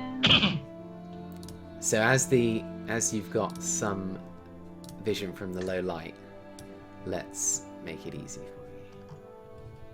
for you. Oh. Some of us have dark vision.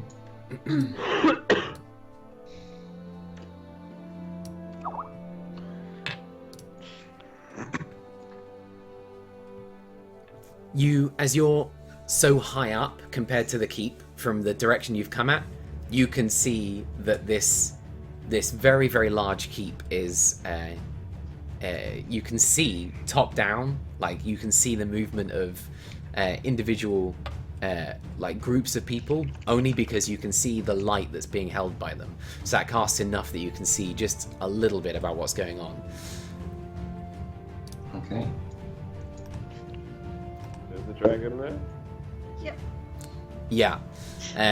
You don't notice it until every so often it moves, and like what you think is part of the keep, silhouetted against the sort of lights beyond it, you can see is actually this large silhouetted dragon that just every so often shifts and moves around uncomfortably on the top of this parapet, effectively sitting on the roof of the building, looking down, particularly over to the south.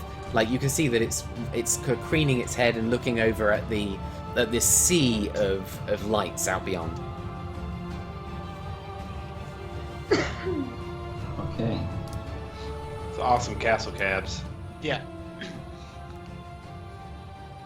Lure it. Those tanks? What is that? Fucking huge. Yeah. Yeah. Alright, so I see what you mean by the outer wall. And this outer wall was about 15 feet.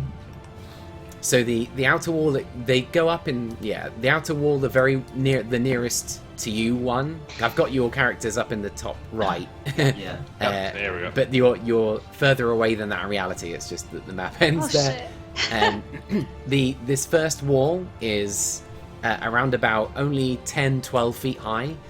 Definitely a scalable wall. But there is a gate sort of right there up in the top. And you can see, even from where you are looking down, you can see that outer wall is patrolled by individual cultists. They seem to be wandering around with robes wrapped around them and covered against the rain. They are walking one by one, relatively frequently, around the outer wall. And then the inner wall, this one down here, which is the sort of the first of the inner walls, is around 15 feet high, and the second is more like 25 feet high. Much higher. If not, maybe even from the ground, kind of all the way up to the parapets, is maybe 50 feet. Okay. But there are places in the wall where it's a little bit lower, but yeah, effectively it's Serafina? pretty far off the ground. I think maybe if I can fly you and me down there, we take out one of the guards quickly and then throw some rope down for the others. Or open the gate. Yeah. Do we want to go now? The distraction will happen in a couple of hours. We could wait, if you wish for us to make our move first. If you're detected before we begin our efforts, I don't know how much of them we can pull away from you. If they know it's you... But in retrospect, wouldn't the troops be able to perhaps storm the keep? Wait, what? Storm the keep? Well, if they're coming after us, then there'll be less resistance for the army. But the point is for us to get inside the castle. Yeah, I know. Take worst case scenario. No, our force will lose this battle. Okay. Not that bad. We've moved our fastest troops here. There will be druids and dwarves and elves. There will be Tern and I. There will be knights and the dragon knights of Cormier and our greatest horsemen. But that will not be enough. This army is vast. But we can make such a noise. We can draw them in such force, thinking that the Blue Gnome Group has come to try to take the keep in one last desperate, valiant effort. And if we can draw them away, then perhaps that gives you the chance you need to slip inside and end this. But if you're spotted first, we will not succeed in getting in the keep. You will have to fight your way in there. I agree. I think we should wait for the distraction. Sounds I about. think that's the right idea, my lady. Do we know where the guy is in the keep? You Severin? don't. I don't think. And the lady kind of responds to the question rather than me. The lady says, "No, but there are plenty here to ask." Maybe that would be a good way to spend our time while we wait. If we get caught though, We won't get we're caught.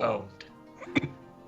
I still think we should wait and try to coax them into Do that telling us real while we quickly. fight. Yeah, while we're on the way in or something. If we find anyone. Yeah, I think we wait, then we do everything. Yeah, we're gonna have to fight them anyway if we meet anyone when we're on the way in. So We can make quick work of them. Based on what I learned in the book caps, were there any sketches of the tower before it was renovated? Yes, plenty. There, Do it was any this. of the changes look? And is there anything of the keep that still looks like part of the original tower? Roll me a perception check. Okay. Character sheet. The thing is, when the army comes, he's probably going to go fight the army, so we're not going to be able to sneak in, get him. He's going to be at the front. Right? You think he'll be on the front lines fighting? He'll be out there somewhere. He's not just going to be sat inside. It might be. Depends on how cocky he is. What's Yeah. sat inside doing nothing when they're being attacked? well, hasn't there been people known to do that? Sending the army instead of actually fighting themselves. In general. I can't imagine they'll just stay inside. No. Well, if he's actually out in the field, we could wait for him to come back and ambush him. And Can't wait till he comes back. Then that means that all of our people will die. will be dead. Well, we can create. they will die something anyway. It's Create a what she stir. said. So to Try to lure him back. We've never known him to fight, have we? Yes. Hey, where's Mozzie? Oh shit! Fuck. Every time. Really do with a big lion We creature couldn't. right now. We couldn't teleport her anyway. So. Yeah. Anyway, we probably don't want a giant flying lion on our stealth mission. I mean, I think if the attack, the front line attacks, we have a small window before Severin just immediately, I mean, I think. I know what you mean. I just think it might be better to go find him. You mean before the army even goes? Yeah, at least just try and scout him. Not necessarily everyone. Try and find out where he is. Then when the distraction happens, we're not spending the time trying to find him whilst they're all dying. We already know where he is. Get him. How are we able to find out where he is without? It's gonna be tough, I'll just turn into a dog or something and go wander around. See if I can find him. 23 caps. I don't think. a dog. I don't think a dog would. No one ever suspects the dog. I think maybe not as Not a spider. Well, someone has a bat cape here, doesn't he? That's a terrible idea. I think. I don't know. Or what? A dog or a bat? What's more You detectable? can turn into a bat. I can, yeah. Neither. One takes the land, one takes the sky. Perfect. I think we'll be detected if we do that. Or you suggest that we infiltrate as a dog and a bat? Yeah. The old dog and bat infiltration, no? Now, I've never killed no dragon, but would a dragon be able to, like, see through that shit? Maybe. I just think as heavily guarded this place is, they see a wild animal, they would immediately shoot it down. I think that What'd you say? I think they would just talk. One more time? Invisibility? Only for a minute? Now, ain't for no dragon. Yeah, hold on. Dragon. if they can tell that you're a bat. See invisibility. I think they have dust of appearance. Sorry, guys. Captain, can these guys remember anything they know about dragons before we do something super stupid? Well, it didn't see me when I was invisible one time. Yeah. So, So, one thing you guys are aware of is that the different dragons that you've come across have had very different abilities depending on the dragon, and you haven't come across a red dragon before. So this is Severin's dragon. This isn't just any dragon. This is his. Yeah, with your 23 perception, you can't really see any part of this keep that looks like it was like, because Zonthal's tower was a wide-based, huge tower, and it's been clearly deconstructed to craft this thing, and you don't see any parts of it that resembles the original tower. It doesn't look like it was built around it or anything. It looks like it's been really repurposed. You do notice two things. One, that this is a big red dragon. Like, it's big. It's hard to tell exactly how big from this distance, but it's big. And the other thing you notice is that the keep, like, in your reading, you read that there was this kind of... You read a bunch of stuff in your reading that I described to you, and the keep itself is on a flat. Like, it's been built up. Yeah.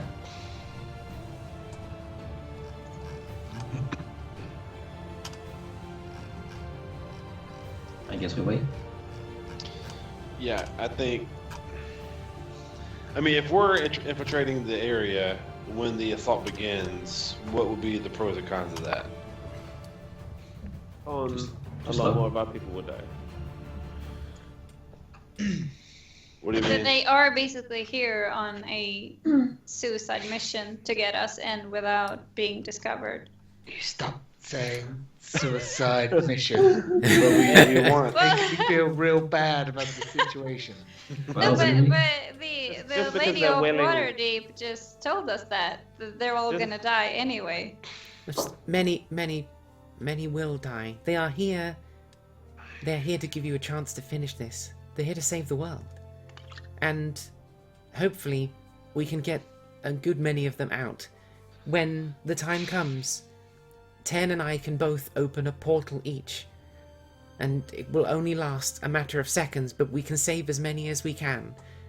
We could even save you if you could reach us, but God. my guess is you will be in there. But if you are successful, I don't know what this cult will do. They may use every inch of energy they have in trying to reach you, or they may fall into chaos.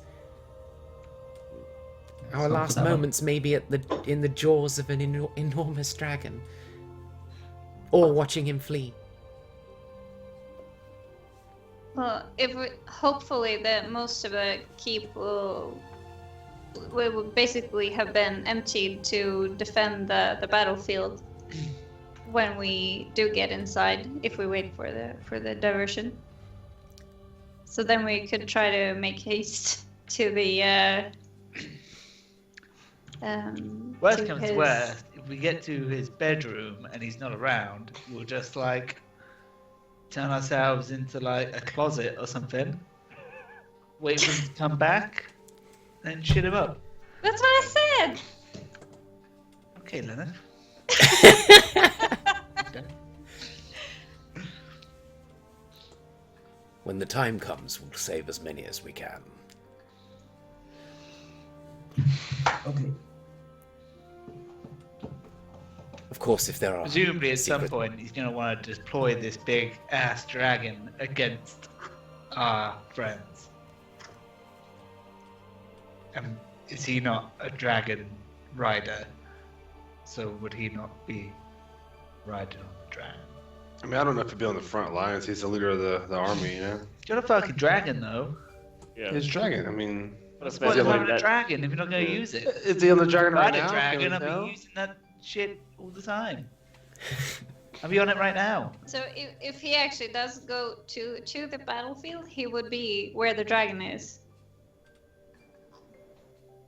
Then we know where to look for him, I guess. If he does go out to fight. Yeah, but fighting him when he's on a dragon with all of his men is not a fight that With we the win, army, which yeah, is we why don't- we're doing yeah. this plan. Yep. So I think we just go in now, right? Here, the Lady of Waterdeep pulls out a stone that's got a kind of mirror-like surface. It's perfectly spherical and reflective, purely reflective, and she hands it out for somebody to take. It's a scrying stone. I have its sister here. It will allow you to see what we're doing and how we're doing. It's a good way for you to keep an eye on us and know what's Vice versa. happening. Could we use it to try and locate where he is? No, it only works with the Sister Stone. It doesn't allow you to scry, it just allows you to see where this stone is. It Okay. allows you to scry on this stone. I take it. How did that help? You'll be able to see us and see how we're doing. You take it from You know her. where you are. Just remind me to give it back before you shower. She looks at you with this kind of... And Tan just chuckles. He's like...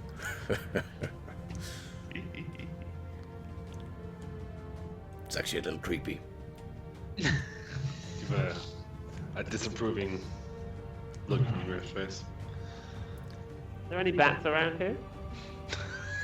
Roll me a nature check or a perception check. Roll a fucking 0, please. I go study the defense. Perception check. 15. As you're looking around, you don't see anything, and as you look up towards the mountainside behind you, and you do see this skittering of kind of bats in the darkness, confused by the level of low light, even though it's daytime. They're just kind of skittering. Cave bats. So it's daytime, but it's dark. Yeah, it's kind of afternoon, heading towards dusk. The forces have designed to arrive at dusk as the night hits, so it's not there yet, but the storm is actually providing quite a lot of darkness, irrespective. As you look through what is effectively like a car windshield in the rain, as the water's just trailing off this orb that surrounds you all.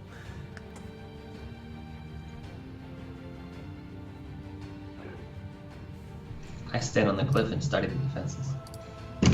And study. The defenses, how many guards there are, how often they circle the perimeter. Roll me a Well, perception yes. check. Oh, good. 22. Currently, a lot. The guards seem to, like, on the outer perimeter where you are is the one place where there aren't many. And it looks like they come every 5 minutes or so around the outer perimeter. It's not very frequent. But the inner perimeter, it's much more frequent. You're talking about every 30 or 40 seconds, there's a pair of guards. What you do notice is that around the outer perimeter where you are, well, not where you are, but where you are on the map, they seem to come around in singles, like individuals. In the next perimeter, they're going around in pairs, and you can see from here it looks like they're going around in pairs of cultists, and sometimes a cultist with like a guard drake of sorts. And then on the walls are much better armoured and masked cultists. The inner walls seem to be defended much better, with a lot of spotters all kind of peering around and moving around the walls. From here, it's quite tricky to see what's going on beyond the inner wall of the keep, but you can definitely see within the centre, there's a shitload of fires and a lot of people milling around and moving. But it's not as densely packed as outside to the south. There's just shitloads of people out there. Maybe even 1,000. You see near us? Just trying to see how often the guards go around. Seems every 5 minutes on the outer wall and give or take a minute on the inner wall. Do you think we could snatch one of the ones on the outer wall now? That's what I'm thinking, if it's 5 minutes. Ish. I think it's a good idea. That was the very first plan, was to fly down with Serafina.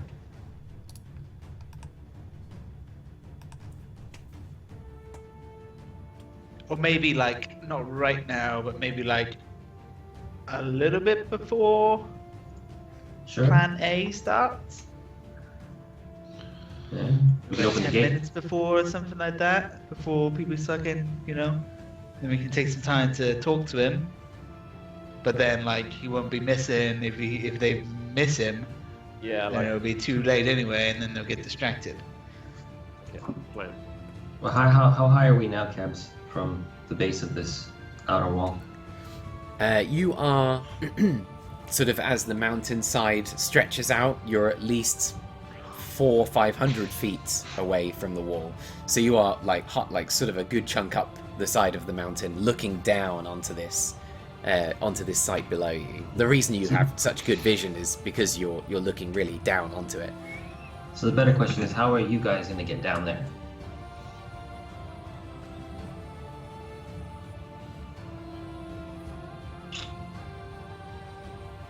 Got like a lot of ways to get there. Dimension Okay. door, we could polymorph, we could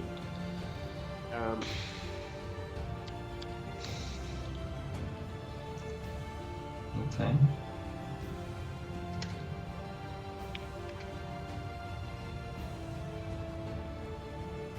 gonna turn into a bat and fly around. Oh, alright then. Timber just bat forms and... Where are you heading? I'm gonna fly around the keep, see what I can see. You're gonna arc all the way around? Yeah. Whoa! Big loop. Alright. You fly off to the south, I'm guessing, or to the north? North. North. Around the outside of the outer wall. You, as you're looking around, roll me a perception check. Okay.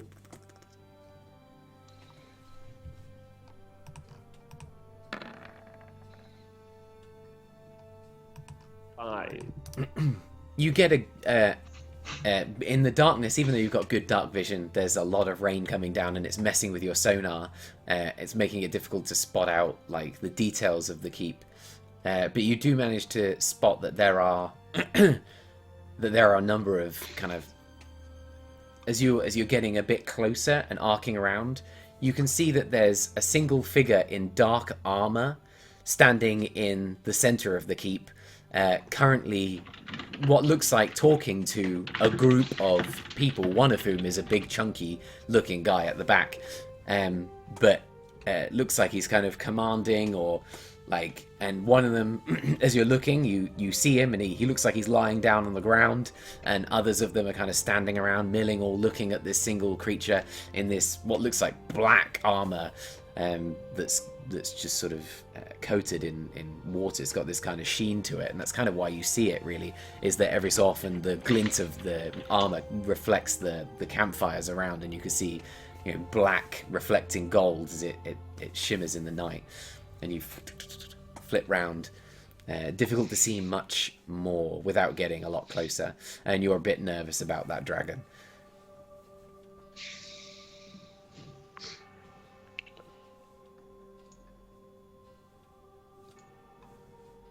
As you arc round to the south, you can see much more easily that there are, like, there is a a big cliffside basically that meets the front of the keep, and a few drawbridges and buildings that would make like penetrating the front of this keep surprisingly difficult for an army. It's easily defended. You see that people would have to funnel through that front of the keep and get up into the front of the keep while being hammered from all sides at range. It would be incredibly difficult for an army to penetrate through there. And as you're flying around, you can see that the majority of the force are all outside the keep in the fields beyond. They're all just kind of making camp. And as you look around, you can see most of them are cultists.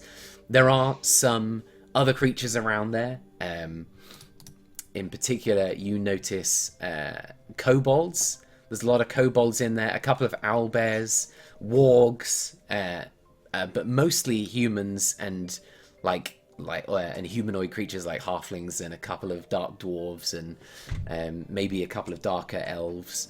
As you're sort of flitting around looking, you can see that they're mostly all in their own garb underneath robes of various different colors.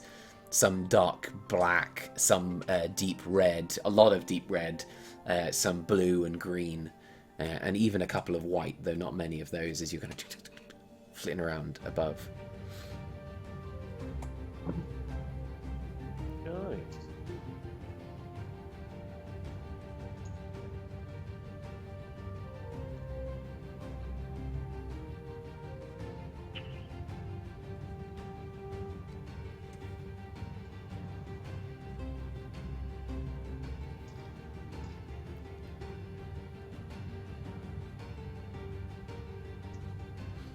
Thunderspells sits down on the side of the mountain and pops a pipe out from beneath his robes, and he just starts scraping out the insides of the pipe and just tapping it on the rock.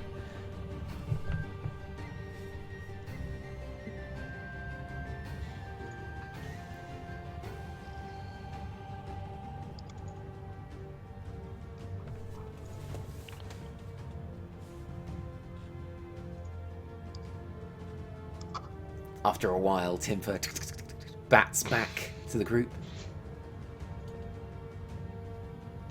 How Tinfer, did it go? what did you see? There's an important looking dude right in the middle. I don't know if it's him. He's giving orders and stuff.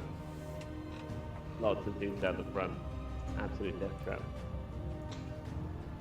Not really, unless I go closer.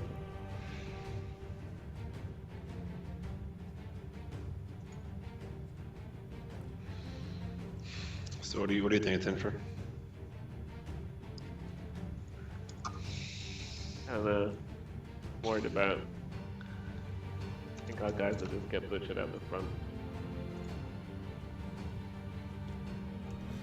Oh, shock and awe. Don't need to worry about us. Our job is just to hold our own. I reckon we can go at least an hour before things get really dicey. Versus the Red Dragon? Well, if we do a good job, the risk is that the Red Dragon will move immediately. But I'm guessing that the Red Dragon will wait. I'm sure that Severin wouldn't want him to go into battle against us. The Red Dragon is powerful, but between us together, we might be able to do some damage before it takes us down. This is Mistra's chosen, after all. But yes, once the dragon arrives, it will only be a matter of time before we are routed, or worse. But we will do our best to get as many people out when that happens. We won't let people die unnecessarily. But I still think we can hold our own against a dragon for a little while.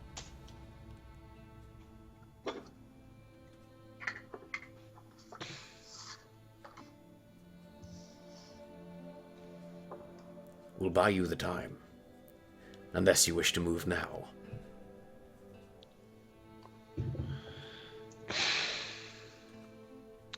Okay, I think you guys just charge in, and then when we see you guys charge and we go in and find, we'll make our move. It makes the most sense, right? I agree. But you have to promise me that if you guys face death or the dragon comes to you, you must get out of there alive.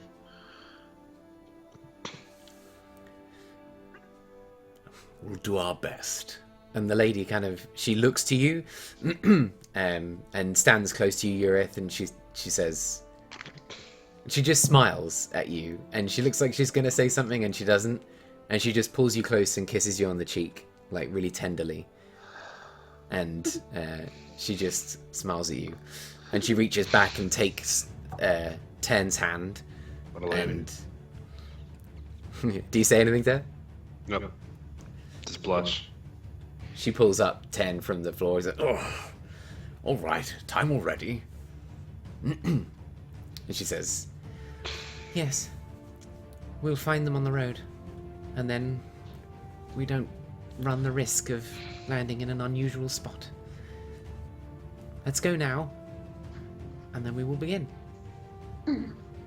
Good luck." Likewise. Thank you. Same to you.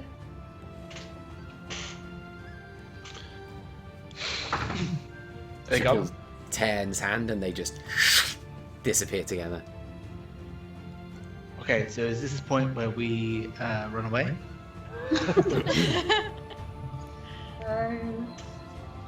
Are you mad that she didn't give you a kiss? Is that why? Shut up.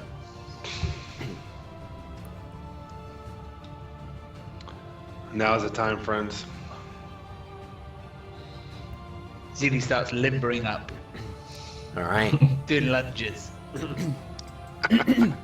Before we go, I'm gonna get out my +1 studded leather armor, the glamoured one, and pass it to Zeely. I think you might need this more than me. Hello, what's this?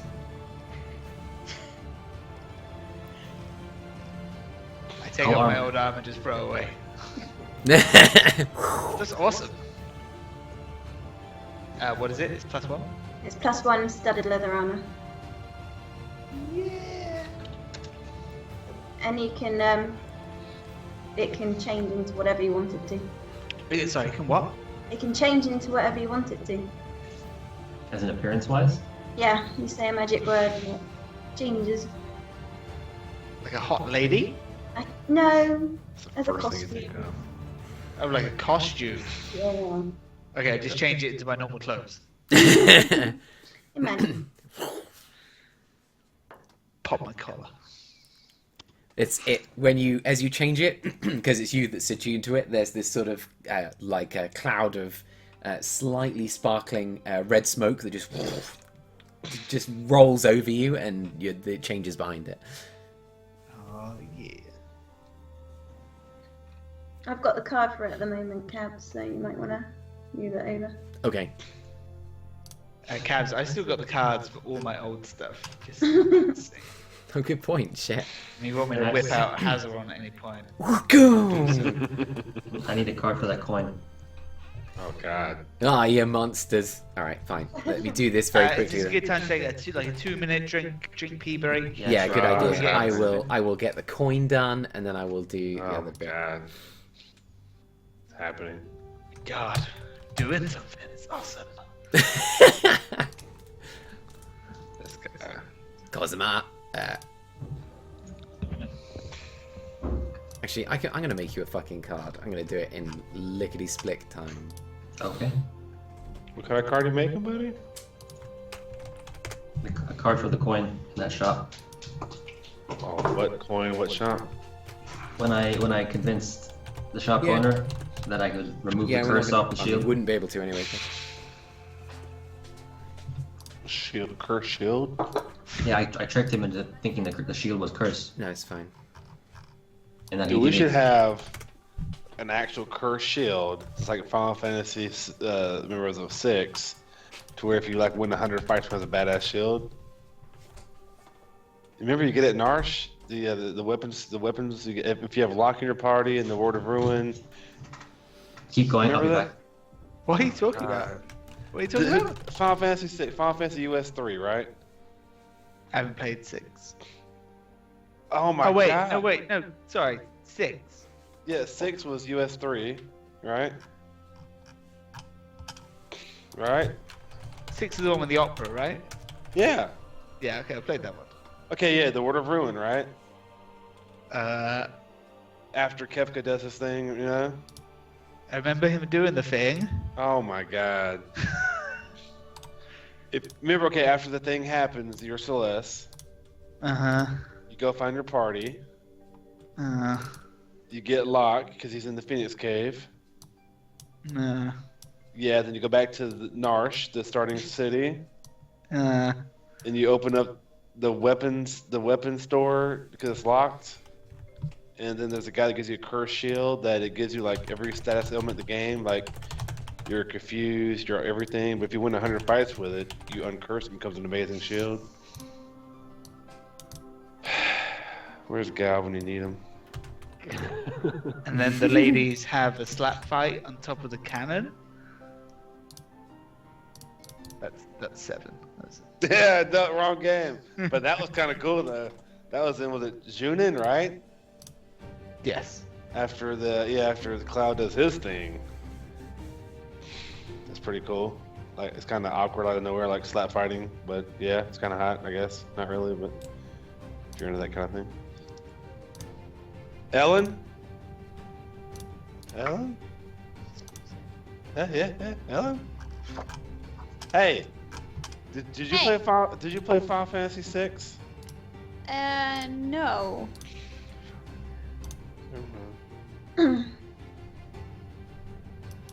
Not the 6th one. I think I have it somewhere It's been one of the best games in a ever. closet. Jesus Christ. Bill, I really like this thing you sent me. Which one? I sent you a lot. This Mass Effect 2 thing. Yeah. Mass Effect 2 is amazing. Yeah, it's pretty good. At the final fight, BioWare's tips are: a good strategy is to keep the most people alive, is to bring the least combat-focused squad members with you for the final fight. Yep. So the more combat guys hold the line. That kind of implies that the final fight is hard, Not if you but it's not. played it a bit. Not if you play the game. Yeah. I mean, if you just go to the end, I guess it might be hard, but... I did struggle with it the first playthrough I did with my friend, but we only had like 39 hours in it, I think. So we were kind of miserable. But the second time, I spent some more time leveling up, and then it was pretty simple. We're talking about this suicide mission, so that's the first thing I thought about, right? I didn't mean that. Sure, Shepard's battle party is fighting the last boss. The rest of your squad will be holding the line. Hold the line. Hold the line. Hold the door. Ah, too soon. Whatever, that whole last mission is kind of dumb. What? It's real dumb. Mass Effect 2? It's so dumb. Oh Which my one? god. The last mission in Mass Effect 2. I can't remember. Which one is that? The Is side it with the missions. giant The side human? mission. Oh. It was amazing. You're crazy. It is with it. It's just that whole thing. It's just like Why is What's it so stupid? crazy?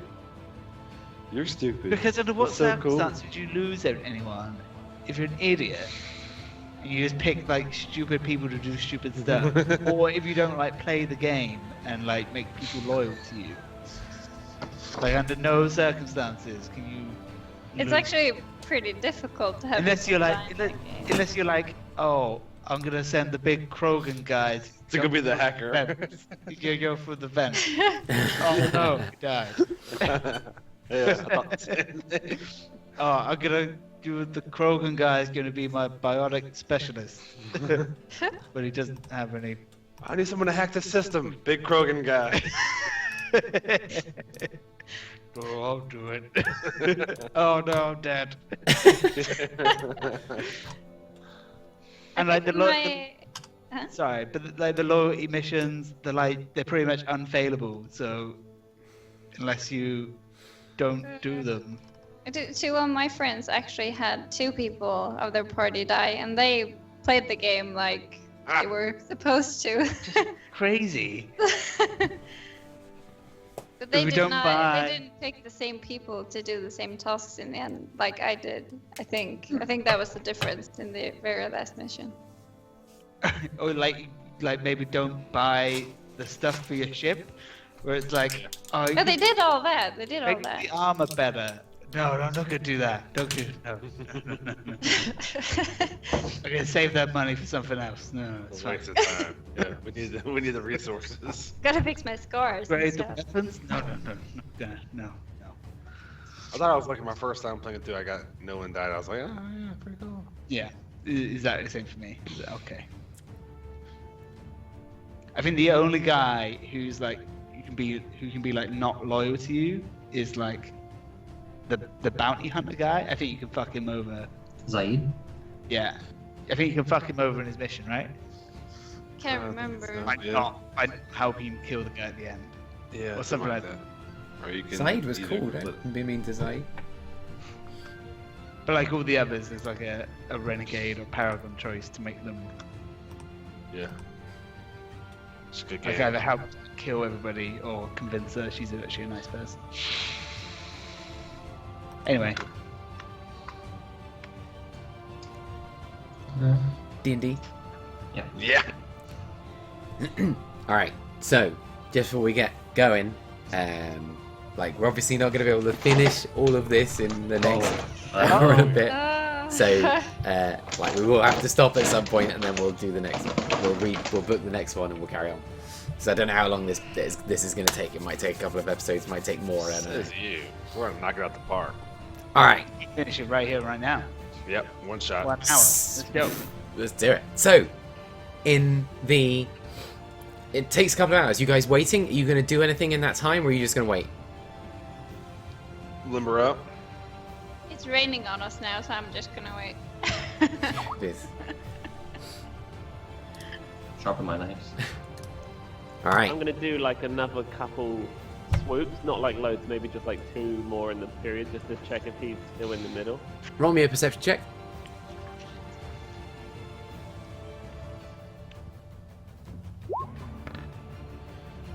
Oh, Fuck. got his own. No. I didn't say it. 14. No. 14. You, as you're swooping around, you get the sense there's a couple more people in that group that he's talking to now. Still in there? Yep. But do I think it's him? Like, You can see that it's like he seems large-ish, tall, black armor. what I know of him, like I've seen him before, right? Have you? I've seen him in my vision at least. Yes. He's not wearing armor that you saw in that vision, and like you can't really tell. He's definitely wearing a mask of some kind, but you can't exactly see what it is. With a nat 20, you would have been able to tell, but like on a 14, you can't. Did Thunderspell say what the dragon's name was? No. He said like the chosen one or something like that? He said the chosen of Mistra, but he was referring to the Lady of Waterdeep when he said that. Oh. We don't know what the dragon's name is. No. Simply just munching down on an apple that he found, and he said, "Does anyone know what the dragon's name is?"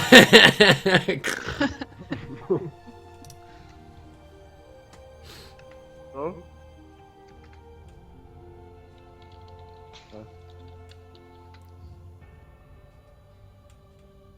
Anyone to do anything, or are you just gonna wait? Just waiting. Wait. Okay, you wait. 2 hours pass as you watch this camp just continue to eat in the early evening, and sitting on the mountainside watching, you can hear kind of the rumbling of thunder in the background, and cave bats just skittering behind you as the evening begins to roll in. And that's when you see it. This bolt of lightning from the skies just striking the earth in the distance. There's this enormous crack of thunder that's almost unearthly. It just resonates throughout the mountainside, really. And as you look down, you can see that the dragon just rears its head up and looks out to the south, suddenly attracted by the noise. And you just see in the distance these flashes of energy that just seem to be out of nowhere, just bam, bam, bam, bam, bam, bam, bam, like fireworks going off. These sudden bursts of explosive energy, and every so often this crack of thunder and another bolt of lightning that streaks like it looks like it comes from the gods itself, just arcing down out of nowhere into the ground, and just this shock of thunder that rips out. Did you want to use the scrying stone? Like, that's in your possession for any time you want to use it. But from your vantage point right now, that's all you can see is these flashes and the sound of thunder striking out. You can see in the distance the movement of what look like a flock of birds in the distance, arcing across, like, relatively low to the ground, flying through, and like the very distant sounds of battle in the background. I will use the scrying stone. Oh, all right then. Thank you for the prompt. That's all right. Might let you see what's going on. That plot devices, ladies and gentlemen. As you grab up the stone and look into it, you can see this sort of almost holographic image that just floats off of the orb on all sides. So it sort of gives you this sort of fisheye look, but you can see that it, because the Lady of Waterdeep is who's got it in her pocket, you can see her striding forward. Her leather armor kind of soaked through from the rain. Her hair kind of put up is now slightly askew, with strands of it kind of floating out behind her as she just rips this hand forward in a single sweep, and these two guys, these two cultists that were just eating around a campfire, looking up like in shock with their food still in their mouths, they just fly off their feet and scattered across out into the air and just into the darkness. You don't even hear them, you don't even see them land, but you can hear them, this kind of clatter as the two of them land. And Thunderspell's on her right, just casting forward with this staff that seems to have come out of nowhere. He reaches forward with the staff as another bolt of lightning streaks from the end of it and strikes a pair of cultists, casting them backwards. And these two, seemingly out on their own, just charging forward. You can see in the orb as you kind of looking around, kind of arcing your head left and right to see on all sides of these two. You can't see anybody else around them at all, as the two of them just like walking forward in this really purposeful, strident way. And the cultists, as they're beginning to rally, a couple of them gathering up weapons and charging forward. Every so often, the Lady of Waterdeep just casting out a hand and just picking up one and hurtling him back into the group of cultists behind. Like, you hear another one smash into pots and pans and people eating, and they're like complaining, and then they look round at this bolt of lightning that sears through them, just electrifying and killing them on the spot. Thunderspells just wreaking havoc with lightning and fire on the one hand, and the Lady of Waterdeep just picking up people and crushing them in midair and dropping them to the ground. And as you look round in this orb, you can see from behind them, this one cultist has moved round a rock and is drawing a blade, steps forward towards her, rushing now, stepping faster and faster, heading towards the Lady of Waterdeep. She hasn't noticed him at all, as this sudden spectral fist slams into him, crushing him against the ground behind her. And as she looks behind, kind of slightly startled, she looks up as this owl streaks across the air above her. She sees the base of the owl flying overhead, and this voice call out from above. She's just saying like, "Sorry, milady, almost hit you there. I mean, my lady." And Xylera picks up the spectral Bigby's hand and just casts it forward against another group of cultists who are all just still scrambling to get weapons, casting them off their feet and throwing them into the air. As she arcs her beast around, her fist in the air, and this parallel huge spectral purple Bigby's hand following below her. And then the rest of them arc overhead, these owls and eagles all flying over, picking up a couple of cultists and dropping them, and at the same time dropping off these dwarves that all land nearby. This ornamental and what looks extremely heavy, but these guys are hardy themselves. Armor and weapons, these sort of helms that look like they're a castle tower on their heads, these little helms that have just got this kind of parapets built into them, and they look like walking little fortresses as they step forward with great maws and hammers, smashing into cultists and beginning to form a shield wall of their own, ready to do battle. As the cultists begin to rally and start hurtling forwards, a couple of them in panic, and you can see that these guys aren't military force. They are a force of fire and passion and the need and want to kill, fanaticism, but they're no military force. They aren't particularly disciplined as they throw themselves at these dwarves who smash skulls with axes and hammers as they come forward, and the Lady of Waterdeep arcing bolts of energy over the dwarves' head and thunderspells bolting lightning in the distance. And then you hear off to the side, you kind of arc your heads around this big sphere to look over to the right hand side as you see past thunderspells. You hear this voice shouting out, "No, not that one! That one over there! Squash him! Tangerine, what are you doing? Hit him with the other hand! That's it! Smash him!" As Tangerine just runs up and sort of football kicks one of the cultists squarely in the chest, throwing him back into another group and reaching forward, smashing another cultist with his hand, just gripping his head with his huge clay arm and just crushing him, while his brother, this stone golem, charges forward into the fray, no one in his back, just smashing people left, right and centre.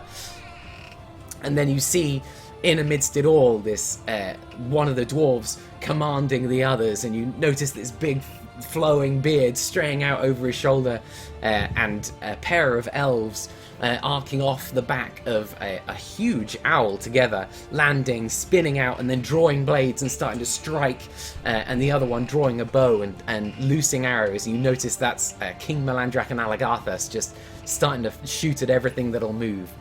And the battle really hits home as these cultists begin to surge, and as you look down upon them, you can see that this sea of cultists just gradually begins to move like a wave of them right at the front, just lapping gently against this wall of dwarves with magic and ferocious elves and beasts from the air just all striking at once. And there's this little horseshoe of your friends effectively just fighting for you and attacking, and you see off to the left of them this column of horse riders smashing into the side of this rallying group of cultists as the Purple Knights of Cormyr meet the battle and start smashing in. You can't see them from the lady's perspective, but you can definitely see them on the battlefield as they just begin in the very distance to sort of just in a grand column just destroy a line of cultists and begin to enter into the battle properly. And you see another group on the left. You can't make them out particularly well, but they're slow and lumbering and coming out of almost nowhere, just lumbering into the enemy, tearing flesh with their hands. And over onto the right, you see another column of horsemen trailing in, a much smaller one, elite group though, by the looks of things, 20 or so, with this one man at the helm, and you can't see him well from this distance. You swear that he blinks out of existence and appears 30 feet in front of him with this two-handed sword, smashing into the first cultist that he meets, and the battle is met. And you just hear this, this call into the air from this huge red dragon, and it just says, "Sir, the Blue Gnome Group, I see you coming to attack us, are you? How desperate you must be."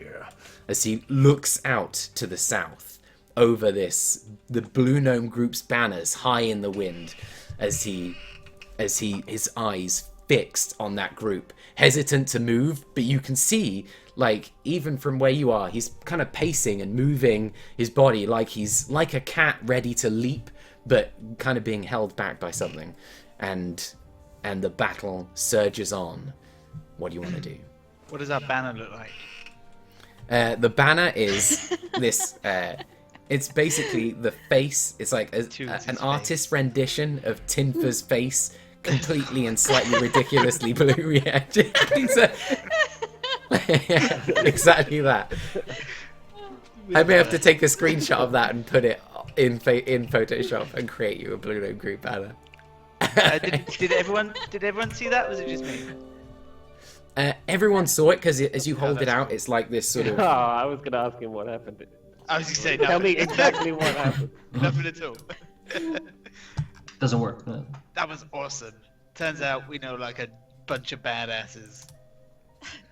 Even that guy with the garlands found something to do. Yeah. So do we see the people like starting to move? Yeah, as you're Or- watching down, you can see the lights are flickering and beginning to go out every so often, and it's you know you've seen military maneuvers, Lenneth, from the your upbringing and your experience of your father, and you've seen kind of the way that military groups behave, and this is definitely not that. You would anticipate that at some point they would retreat, regroup, and then surge forward as a force, but they're just moving forward in this kind of panicked and desperate sort of like bloodlusty, want to get into the battle kind of way. The front line's just running up and massacring themselves against the enemy, and you would think that were the numbers more even, that this would be a hopeless effort. Like there's no way that these cultists could win, but you can see the number difference is going to be enough to overwhelm this force eventually, even though they're not like, but it'll take a while because this is, they are just surging as best they can. It's word of mouth that's spreading and calls to battle, and people just picking up arms and rushing in, hearing the name Blue Gnome Group and just going crazy and running into battle. Alright. So We do gotta- we We start gotta go. moving? Yeah. Alright. Okay, everyone, think assassins. Ureth, you're an Yes. assassin. Near us, you're a ninja. Ninja. Break. Let's go. Let's go. Let's make haste. All right. So, what do you want to do? You, as a Make group, haste. begin to kind of, you can head down the mountainside, and you've got the outer wall, and now on your map is a realistic depiction of the kind of numbers of troops you're talking about, because what you can see is that a few of the guards that are on the outer walls begin to catch word. It takes like 10-15 minutes, but it took that long for me to describe the scene. And as they a good number of them start to kind of leave their posts and start running towards the battle, and you can see that the castle is beginning gradually to empty. There's still a good force around, but it's nowhere near as much as it was before. And now on the map, you've got a more realistic depiction, not of the inner castle or of the inner walls, but of the outer walls. This is more like what you see on the map is more like what you see. So there is a guard heading towards kind of roughly the direction you're headed, and one that's walking away. Let's get down there, open the door. Try and go stealthily. Do we all need to be stealthy? Yeah. Right, I think- I'm Yeah. Gonna try to Does anyone have a? Yeah. What did you say, Cass? Does anyone have pass without a trace? Oh, that's a druid thing. Oh, that was last game we used that. Yeah. I'm, Are we going to the gate or are we going to the wall? If we open the Hey. gate, you can just come in. Unless you're offline down. It's kind of high. I don't think I can make that. Either way. Okay, you're gonna fly over and open the gate? I can fly down with the cape at least as a bat or as myself. I thought we were gonna climb up the rope. Well, or I can open the gate, either way. Will the gate make noise? Just a gate, but Attract attention? the gate's okay, I think. There's a lot of noise going on right now, right? Climbing over it might be more stealthily, but there is a guy on the other side. on Near the- us? Do ninjas climb up walls or do they open gates?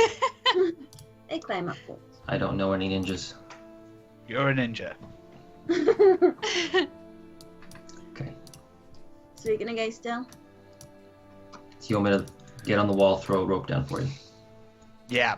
Yeah. I think we're kind of like stealthy running stealthy, Close to the like ground. low to the ground, Okay. but fast. I'm Apart from Okay. Uref, because he's real slow. gonna turn into a bat. I'm gonna turn into a bat. I'm just gonna go. Off the I'm cliff? not gonna waste my spell slots. Is a Save cliff for the there? fight. You're on top of a mountain. I thought it was a body of water. No, What? you're 400 or 500 feet up. Oh yeah, forgot about that part. Yep. Yeah, okay. Looks like a dock or something, you know? No. Okay, I'm gonna fly down. All right. So you head down towards this outer wall, and you can see that there is a guard kind of heading towards you. He's slow moving, and he once was kind of walking at a reasonable pace, but now he's pulled the hood off his head and he's looking down towards the south, really quite distracted, kind of seeing this surge of movement and flashes of thunder, just like wondering what the fuck is going on over there. Okay, which guy are you talking about? The one on the left or the right? The one on the I'll ping him out is this guy here. And he's walking towards the gate or away from it? He's walking towards the gate. There's a guy on your left as well, this guy down here, and he's walking away. It seems like they all walk in a clockwise direction. Okay. You know, clockwise direction. And this map is to scale? It is. Yes, it should be. I think I made sure it was this time. Okay. I'm just gonna start heading towards the middle and try and scope out this dude. Oh my god! What the fuck is that? So good. Oh, God. Okay, I'm running straight up to the wall, ready to climb over. Okay, so as you step up here, there is a bit of a crevasse basically, and you can climb down into it and then climb up the wall. The wall's only maybe 15 feet tall from the base, like on the crevasse, but there is this walkway on your right hand side that breaches the crevasse and leads to a gate post and gate. But there's a place for people to stand and watch over as well. There's nobody at it at the moment, but there is a guy walking towards it. Where do you want to go? Do you want to head down into the crevasse and it's not like super deep or anything, it's only like 5 feet down, but it's just a method of keeping people from being easily able to overrun the wall. Yeah, we're going for the wall, right? Yeah. Okay. Do I kind of jump down into the crevasse, do like a 3-point landing. It's not too tricky to do. It's only 5 feet down, and you're used to jumping those kind of heights. You boom, land down there. Really cool, but you're like, you could see over this lip. Like. Can we see the guard walking towards us from where we are? No, Before we jumped into the crevasse. no. So if you step back like 50 feet, a little bit up, you can see over, but you definitely can't see over from where you are. I'm gonna run up to the wall and just like push myself up against the wall. All right. You nibble down. Right, you guys watch as Zeely scrambles down like he clearly thinks he's the best ninja, and he runs up against height against the wall. Just his tail just twitching excitedly. This spot right here, I'm thinking, how tall is the wall, like the lip there? How high is it, like 5 feet, 10 feet up? It's 15 feet from this kind of floor of the crevasse, so it's a 15-foot climb to get all the way up it. When you're on the parapet, when you're like at the top here, how much wall is there to look over? From the wall to the other side? Well, let's say I'm standing on right here, looking down. How high is the wall? I have to like tiptoe to look down. Oh yeah. So you would, if you're standing on the other side, the wall is about it's about 7 or 8 feet off the ground. It's not like massively high, but you couldn't like easily see over it. But there are these, because the wall has got high parts and then low parts with this kind of archery idea. So the low parts, it's only about 6 feet off the ground, and people can like relatively easily just peek over the edge. Yeah, but this here is a high wall. Yeah. So can you see on the wall there are slightly thicker bits like there, and then slightly thinner bits there? And it goes thick and thin.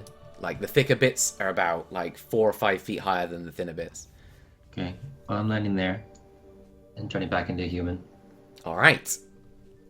Let's grab your mini then. So you arc in bats. Were you just cloaking, or are you bat Bat. mode? You fly in, flit in down, land on the in the crevice of the wall, and just back into human form. Just wait, gun out, like at the side of your head, just waiting. Gun not out, and I Oh, my bad. not crawl, but crouch, run to the lower part, and I throw a rope over. Okay. Zeely, you like ninja style against the wall. This rope just lands next to you, hitting the ground. Is there anything I can tie the rope to? You could tie it around the sort of the higher part of the wall. That would be relatively straightforward, yeah. Okay, do it quickly then. All right. Okay. I don't think I should be the first going up, so I just tell everyone to go first. I move towards you too. Maybe we should take I the get my gun guy out. Now I get my gun out. first. Wait, stalking? Seraphine's gonna one-shot this guy. Yeah, I'll go up. For Okay. real. So Seraphina, you grab hold of the rope and pull yourself up. Yeah, it's relatively straightforward with the rope. Would have been you feel the smooth stone as you're climbing up, and you realize it's actually not that easy to climb, probably. But with the rope, it makes it much, much easier. As you touch the surface of the rock, it feels oddly warm, and as you pull your hand away, it's got this sort of slightly blackened, like outer layer to it, like it's coated in a layer of ash almost. And you climb yourself up, lean over the wall, and you can see Neros just waiting for you. I have the gun in my left hand. I put an arm up to Seraphina to pull her down. You pull me down. To get you on the other side of the wall. Oh, cool. Yeah, Neros is waiting for you. As you climb over, you can see Neros waiting, gun out, and he leans a hand up and grabs you and helps you down to the ground. And now the two of you are there. And what is anybody else doing anything, or are you guys just waiting?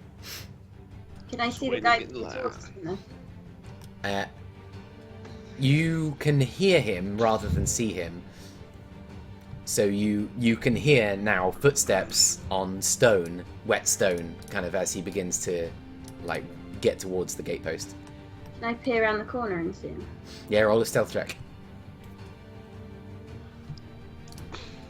I start climbing. No wait, I get up against the wall to start with. Okay. If he goes out, yeah, Yeah. he's probably gonna go on the inside. Oh no, I don't know why I did that. I hang around for now. Okay. You're kind of hanging around down there, waiting for the sound of a crossbow bolt in the temple. Yeah. Seraphina, you poke your head around and you can see this red-robed cultist as he's kind of looking past you. Can't see you at all, but he's looking right past you, kind of out into the field of battle over to the south. It's actually not that much past you. Actually, he's kind of looking out towards this way, and you're about here. So. If I take a shot at him, would it be a surprise round? He would be surprised. Okay, I'm gonna do that then. He's quite distracted anyway, and I rolled him a perception check. He definitely doesn't see you, so. Okay, I'm gonna take a shot at him then. Are you aiming for a kill shot, are you? Yep. Alright.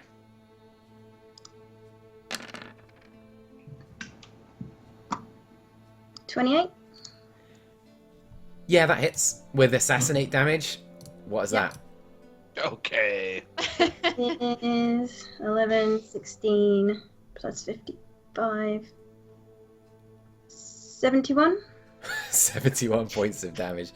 This is what rogues were built for.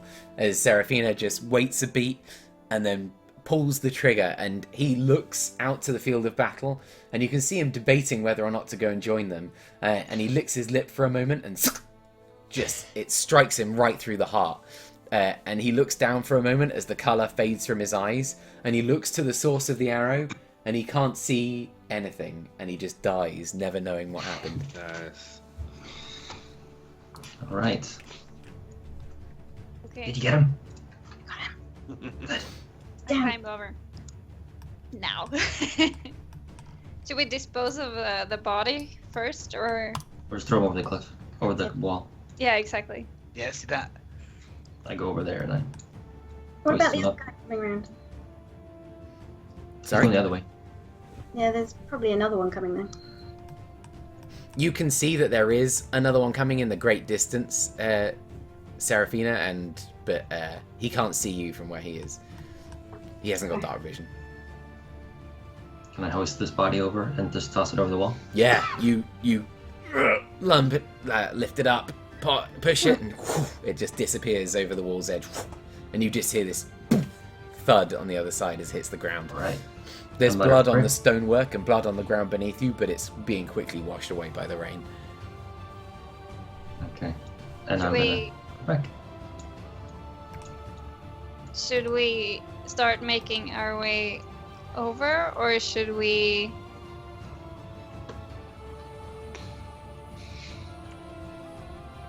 I don't know.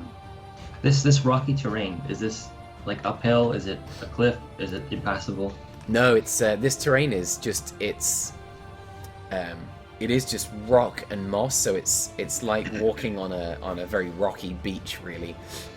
Most of the rocks aren't loose; they're stable, and it's definitely traversable. But it's counted as difficult terrain for the purposes of moving. But it's definitely possible. Again, you get the sense that this kind of distance, like there's a good couple of 100 feet between this and the outer wall, and if an army tried to traverse it, it would be difficult to get a whole army across it in any quick movement. It would just be very slow going.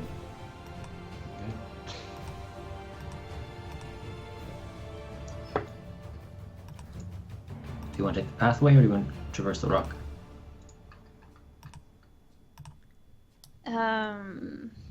And sorry, which path? Like along the wall? Yeah. And then we'll definitely be sighted, won't we? Yeah, I would have thought so. So looking Sorry, across the Cabs, rocky are we now high up? Yeah, so you are, as you've On come both down sides? to the wall, you're still heading downhill towards the keep, but not with as steep a decline as you had done. So it's sort of like a 10% decline, which is still quite, you're still heading, palpably downhill. You can feel the downhill nature of it as you head towards the keep. But it's not as steep as the mountainside was. Do we see if it's possible to hide among the stones, or Looking if at we it, pass over? like you've got rain and the storm covering you, and people are definitely distracted. You can even see it from here.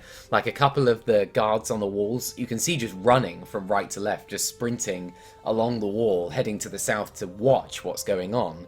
There's a couple more disciplined who are definitely still keeping watch, and on the lower wall you can still see pairs of guards moving around. And you can see them from where you are. It's hard for them to see you from here, but the closer you get, the easier it becomes. And this is difficult terrain across the rocks, and there aren't really enormous rocks to hide behind or anything.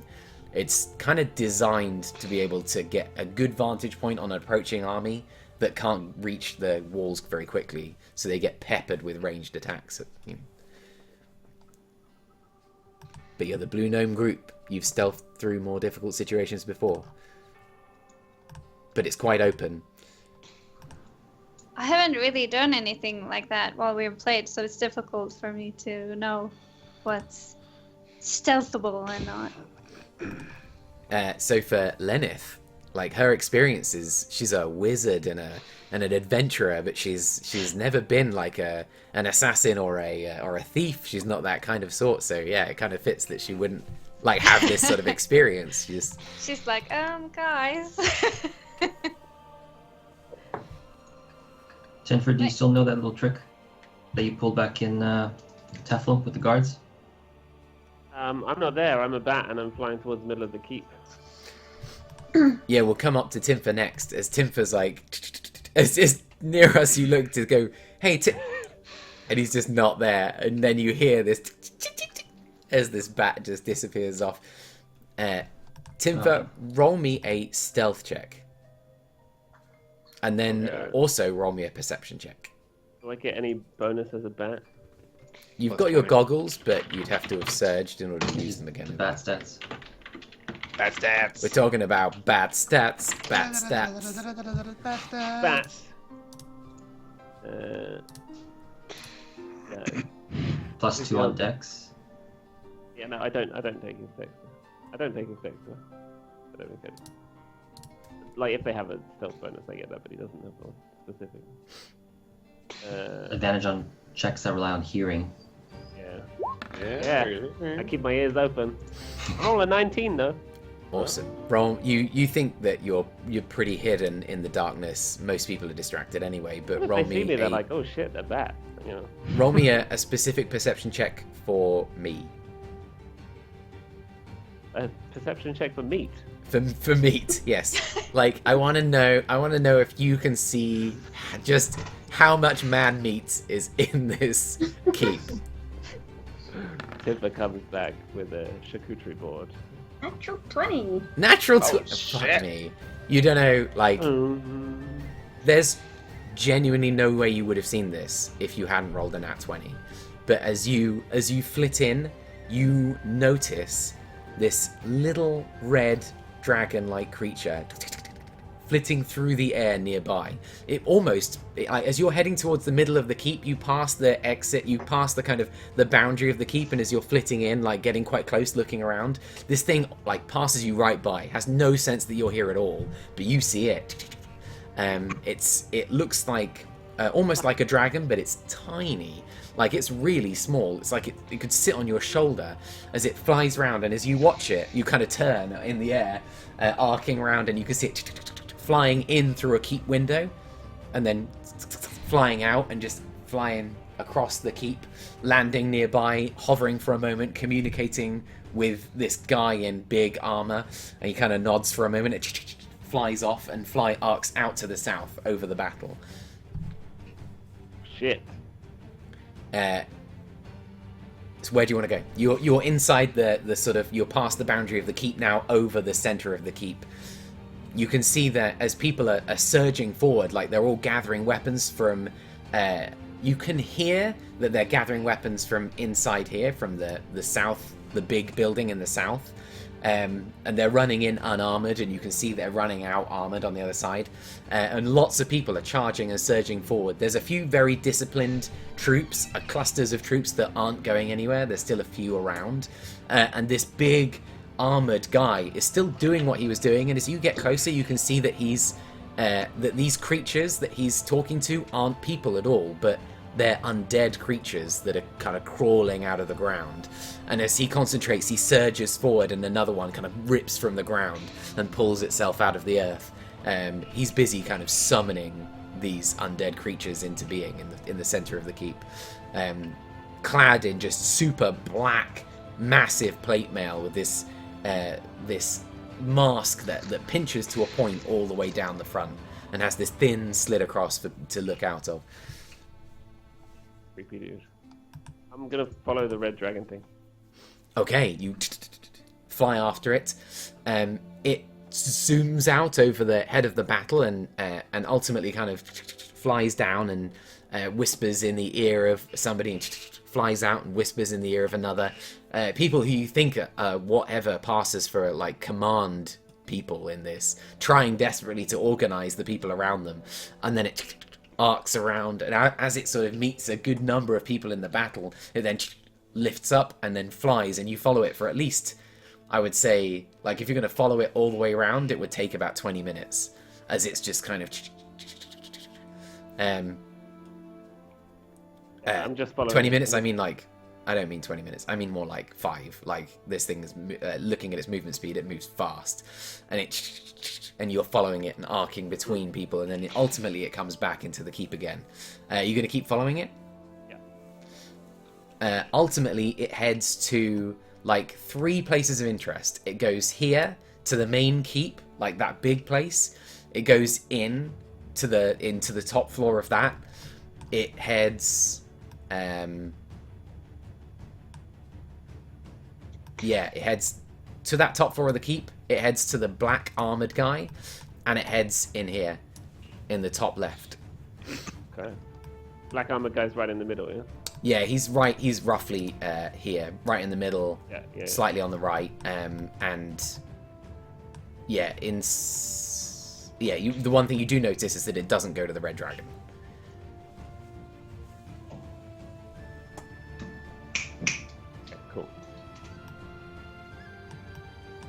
Okay.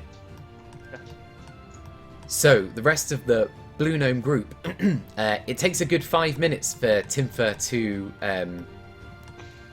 get back to you, and in that time, there's another guard who's kind of gradually roaming his way towards you.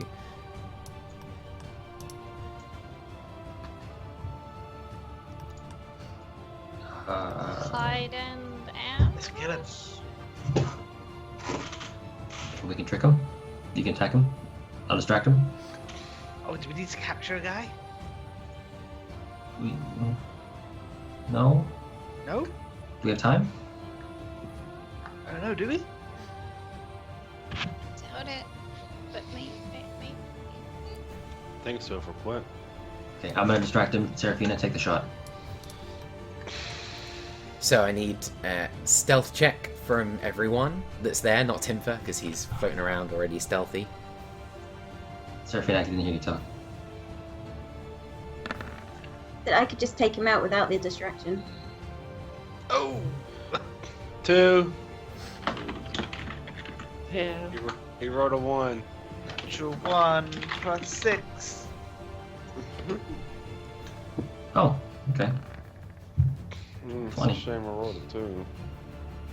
So, 1 fail, 3 fails, 1 success, 2 success, 3 success.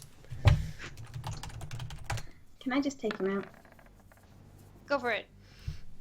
Yep, he, as he kind of stepping up towards you, you can see him kind of squinting in the rain. He's looking past, like, out into the thing, watching the battle, and you see him squinting in the rain in your direction, like he thought he heard something, but he's not quite sure. So would this be another surprise, or? No, probably not this one. Okay. Mostly because he's heard something, and as you're standing there, as you're kind of waiting for him, you can hear Ureth, like his armor's just creaking a little bit, and you can hear the tickling, tickling, tickling, tickling as the rain is hitting it, and there's no way for him to protect it, and you just hear Zeely just like, I don't know. Guys. Yep. Okay, get ready. Alright. 30? 30 hits. That's 11, 18, that's what, 29, 34? You release, and you watch, and you just see his body just hit the ground. Oh man. Start running to the body. You run up, and as you get close to him, you can see that there's a crossbow bolt just kind of through his cheek, and his eye is slightly displaced up, like too far high, like it's just sort of off center, and you can see that it looks really fucked up. There's just a pool of blood beneath his head. Does he have any like insignia or medallion or anything that like dragon culty? Yeah, as you're kind of pulling off, you can see that he's wearing an amulet that's kind of a diamond with a sort of a dragon on its back, if you like, just like with its arms into the air, just looking up to the side on a diamond back. I take that off and put it on. I throw the body over the edge. All right. You hear it land softer this time. All right, I just wave over things. Let's go. As you're waving, Timfer flies back, bat form. I tell them all about the black dude in the armor and the red flying dragon thing. Black dude? Why has he got to be black? Oh, I knew it always. Timfer. I always thought that. He's wearing black.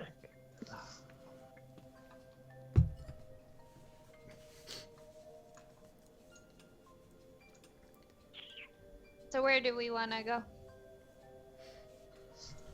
I'm just waving like. To the keep. Over there?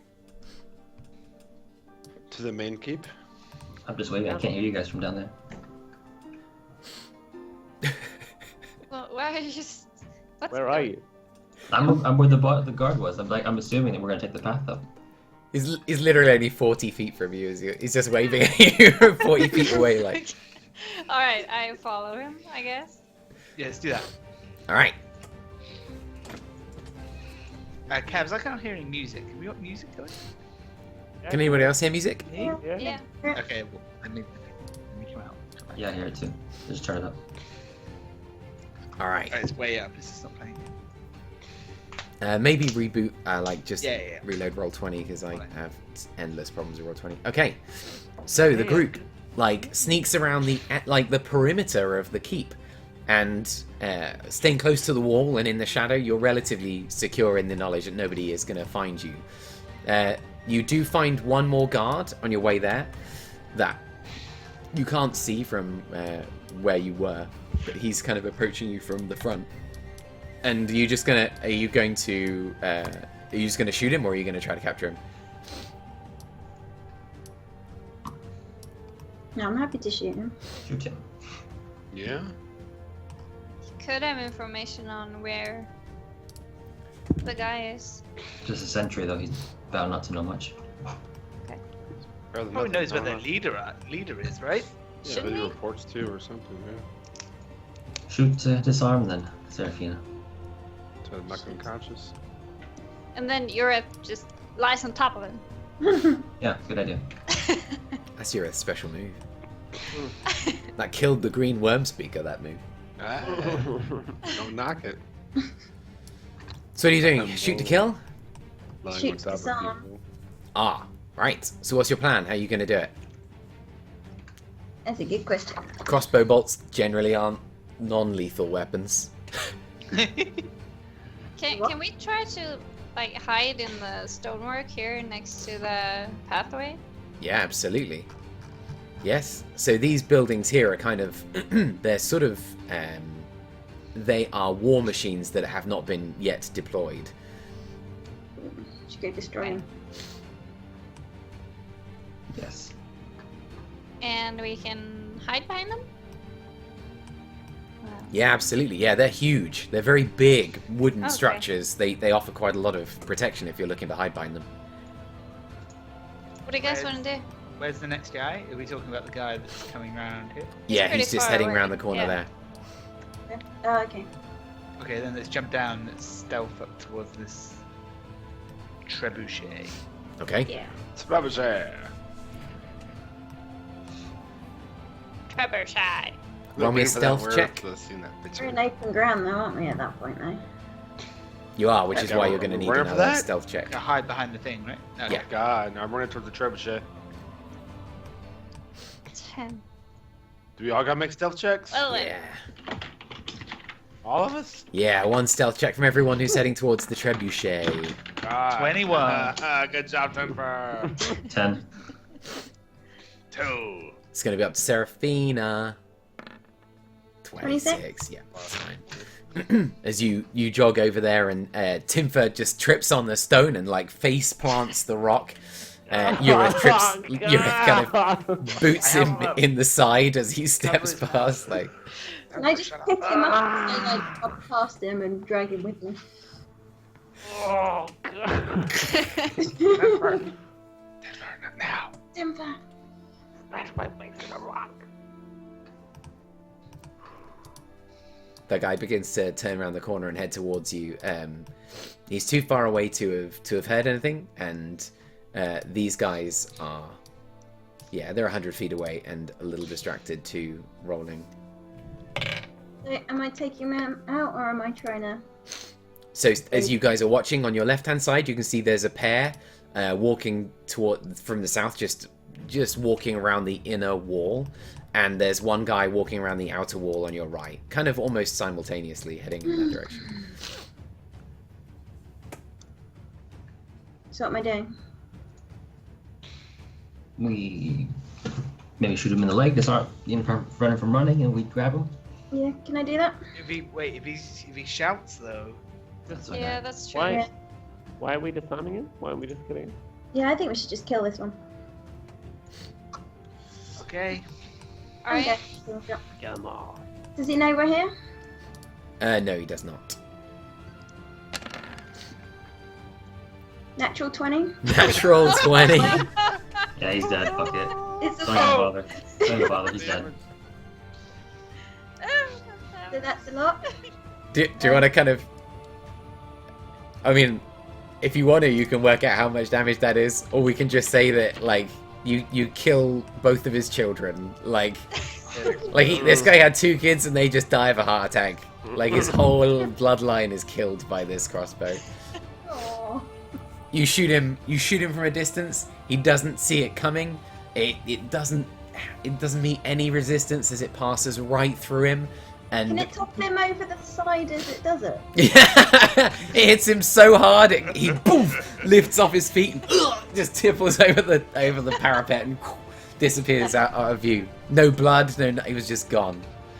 I saved you film there, Neros. You don't have to go check him over. What? You don't have to go check him over. He's sorted. Oh, okay. As the blue gnomes. Can I take a look at this trebuchet? Yeah. I'm trying to look for a way to disable it without like burning it down. Absolutely. As you're looking over it, there are heavy ropes that are like specifically designed as you're looking at it, and you imagine that cutting those into pieces would be a very good way to disable this weapon. Okay. Is that going to make it fire? It's not currently armed, so it's not gonna. Okay, then I safely cut the ropes. All right, you slice the ropes and wonder about how pissed off a group of people are gonna be in the future when they get their shit together and think maybe we should rally some kind of proper defense. Then I'm gonna run over and do the same to the next ones. Okay, these heavy, like really thick ropes that hold the thing together and that hold the bag in place. You slice through them. These fuckers are going to be hard to replace and would take time to re-equip this thing. All right, trebuchets disabled, Right. guards murdered. There's a pair of guards walking around, but they haven't noticed what you're doing. That nat 20, meaning that they didn't even notice the guy getting killed a couple of 100 feet away, and they're just moving around. Okay, Where well, are this is these the hard guards? part now, right?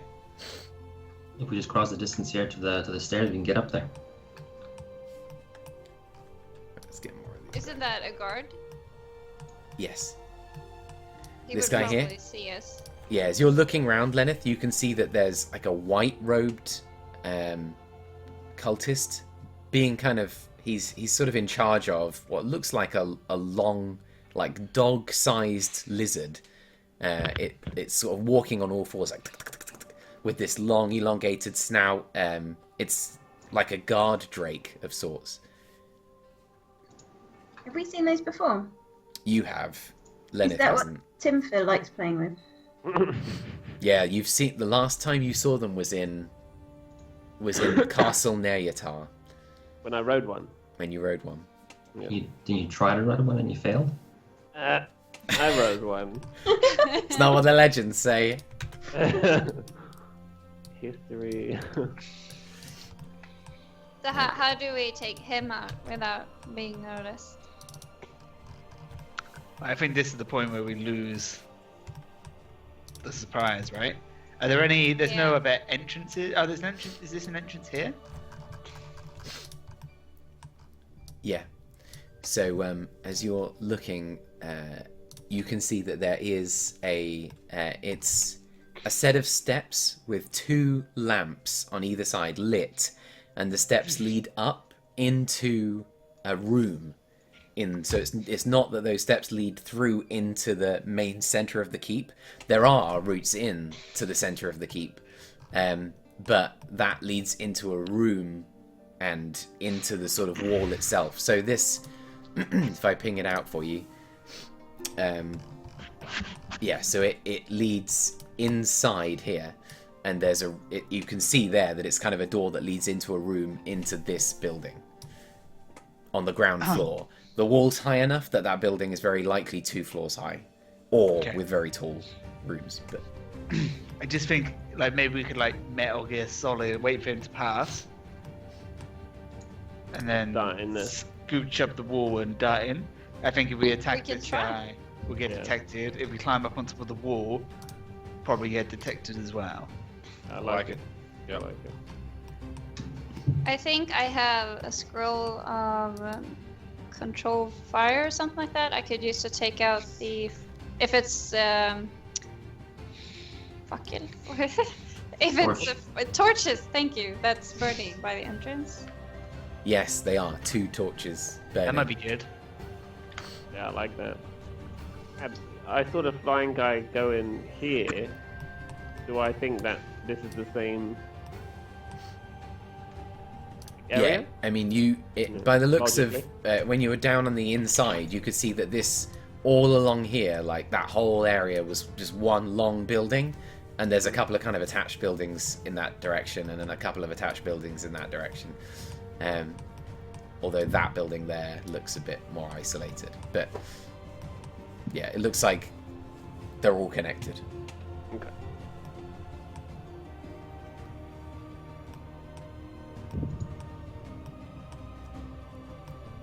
So you wait, and gradually these guards disappear around the corner as they continue to walk their patrol. Do we see any other coming in the other direction? You can't see around the corner, so you're not sure, but there's definitely a window. Okay. Go, go, go, go, go, go, go. Go, go, go. We run. We dead. Run. Alright. You dash across, and 100 feet at least, you run up a set of stairs up to the sort of the outer wall, and now it's smooth stone, but you can feel through your feet there's a gentle warmth to them, to the stones that you're running on, and again it's like layered with this thin kind of black ash.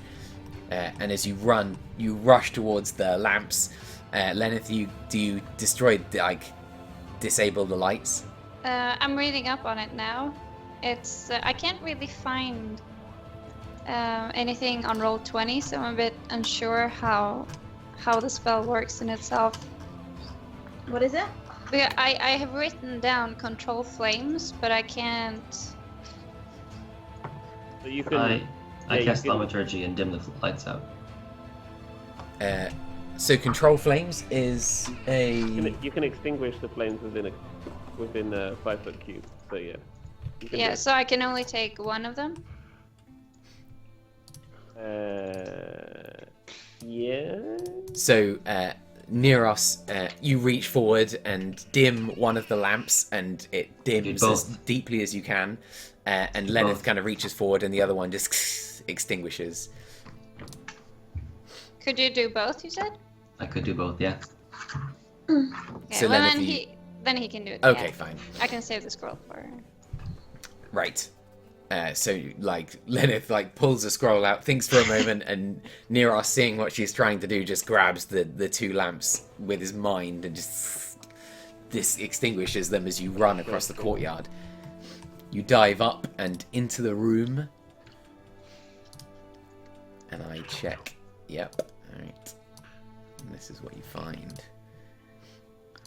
100 cultists.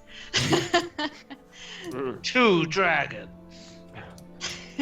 But John Cena. And his name is John Cena.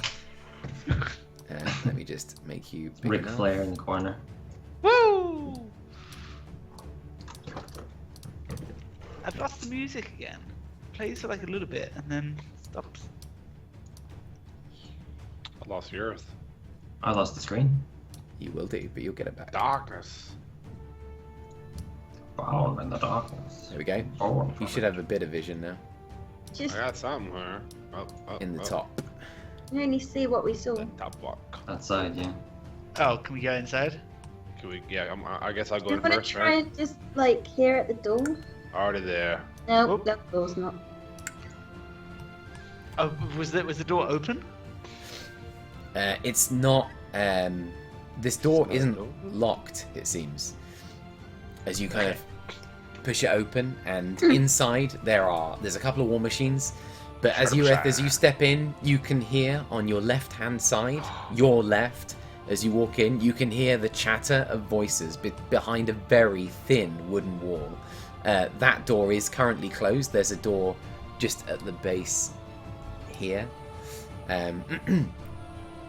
so there's a door here that's closed, but it's very thin, and you can hear the noise on your left-hand side. It's the noise of chatter, and you can hear basically that. And on your right, you can also hear movement and sounds that are difficult to make out. There is the smell of freshly baked bread, oddly, in the air. Can I hear what they're talking about? Let's get everyone in and then shut this door behind us. Yeah, I want to lock it. Yes. And listen to what they're talking about. You hurry in and close the door behind you. Lock it. Okay, you grab a. In fact, there is no lock to this door. Let me check my notes. No, this door can't be locked. You have a note that says the door can't be locked. I have notes on all the things. All the doors. My notes have just reached 92 pages. Where was this door? Where was the door made? It was Home made Depot. Let me check my notes. Home Depot, wasn't it? It was was Home Depot. a town called Canarath, actually, in the south of the Sword Coast. Okay, well then. You're full of And shit. now I'm going to have to make that note and refer to it later. But it looks like we can get out straight forward as well. Should we just go for it? Do we think that we've all seen the keep from above? Do we think that is straightforward leading out to the courtyard? Well, obviously it's leading out to Yes. Yeah. Is there like another room beyond? Roll me a perception check. Could always kill the guys in the other room. I can go and bullshit that I'm the White Dragon Rider. We can take him by surprise. You fucking could do that. Yeah. You fucking could do that though. Perception. Yeah. Let me just 11? open up that room. 11.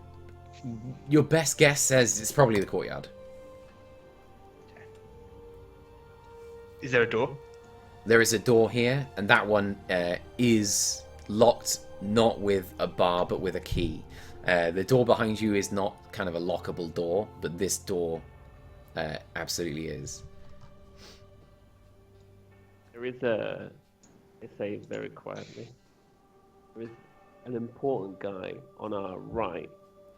There must be because the dragon thing went in there to speak to someone. I guess. Okay. We could go try take him out and then wait for the dragon guy. What about the guys on the left? Very We could, good. Won't they hear us? I think if we just sneak, we should be alright. Ureth, as you're listening, you hear chatter, and you swear you hear like the sound of like wood kind of rubbing together, and the sound of people kind of cutting and pouring drinks. Like it's the sounds of people eating. Does that door have a lock on it? This one? Yeah. No.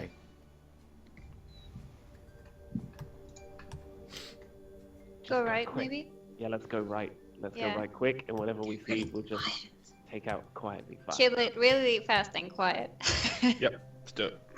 I'm gonna go first, and I'm gonna ready a polymorph. And if I see anyone in that next room, I'm just gonna polymorph them straight away. Which room are you going into? We're heading to We're going this right. way. That Oh, way. right. Slash Yeah. left. Okay. I will turn on my mage Stage armor. left. Stand perfectly still.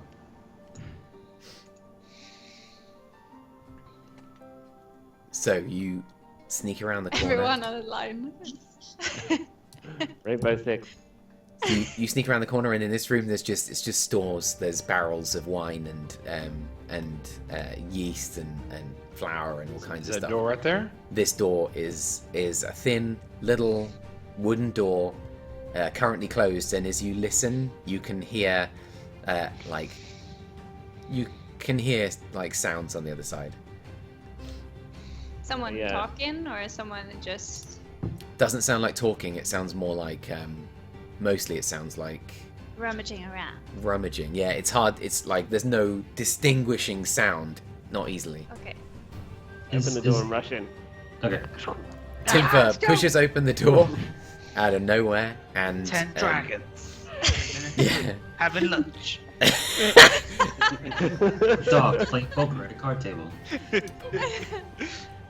It's a relatively small room. There are 2 fires in the middle, glowing, and there is a dragon cultist, like currently cutting bread. And on your right, like he looks like he's getting stuff like onto a platter to pull through.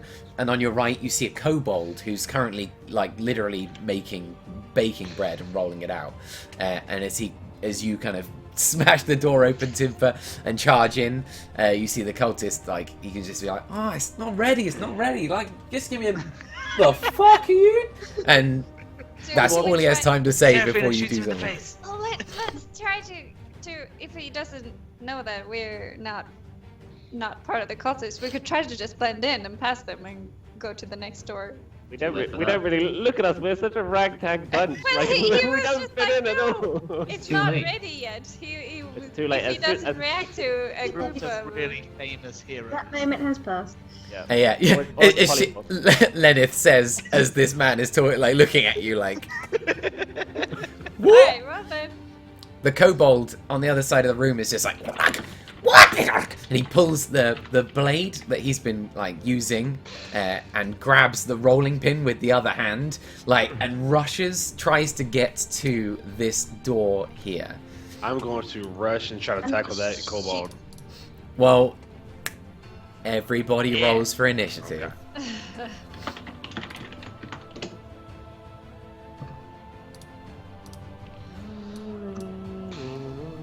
I don't know how you roll initiative on this thing. That's good. So I at least get the polymorph off in as I had it readied.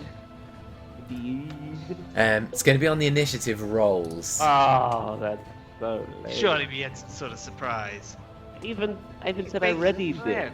I know, but I was reading like the 5 basic rules of the 5 basic fails of DMs, and one of them is there is no such thing as a surprise round. And there isn't a surprise round in the rules anywhere. What? There is. Yeah, there is. Totally a surprise round in the Really? room. The whole Yeah. thing. Yeah, of course. We act before everyone else goes. I mean, there's It's in the surprise, first- but the is there a first- surprise round? Yeah, in the first fight, in Mines of Fandolin, it's laid Yeah, out that the always a goblins surprise get a round. surprise round against you if you don't see You're them. right. Yeah, you've always done You it know that what? way. I'll fucking give it to you. roll me initiative, and you guys will get a surprise round before they do, which Bill's, I'm not sure means I need to. Bill's going to bed, by the way. Good. Well, I think we're gonna have to go to bed before too long. But I think I'm watching Caroline's expression to see when the right time is. She's having fun. I know, that's why I'm. At some point, we're gonna have to go to bed. Should we say cut off midnight? Yeah, sure. 11:30. At the least. 11:30. We'll do 11:30. Such a busy day tomorrow. It's ridiculous. Yeah, 11:30. Okay, that's... I've got a long day as well, but we can do another one of these. Like there's a whole cool thing going on in the background. So. All right. So basically, I'll just read it real quick because I got it open. So at the start of combat, DM determines who might be surprised. If neither side tries to be stealthy, they automatically notice each other. Otherwise, the DM compares the stealth checks of anyone hiding with the passive perception of creatures on the other side. Okay. And then if you're surprised, you basically miss your first round. So it's not like there's a surprise round. It's I But if see. you're surprised, you miss it because you're surprised. I got it.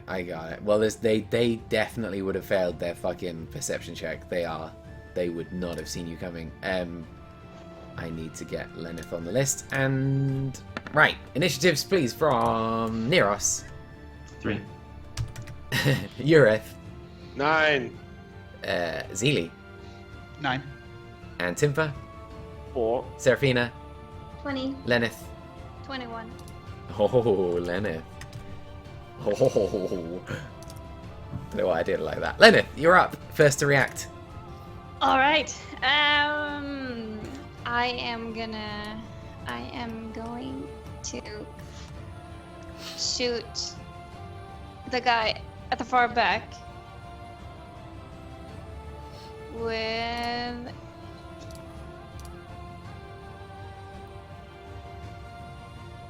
a ray of frost. That's a spell hit, I believe.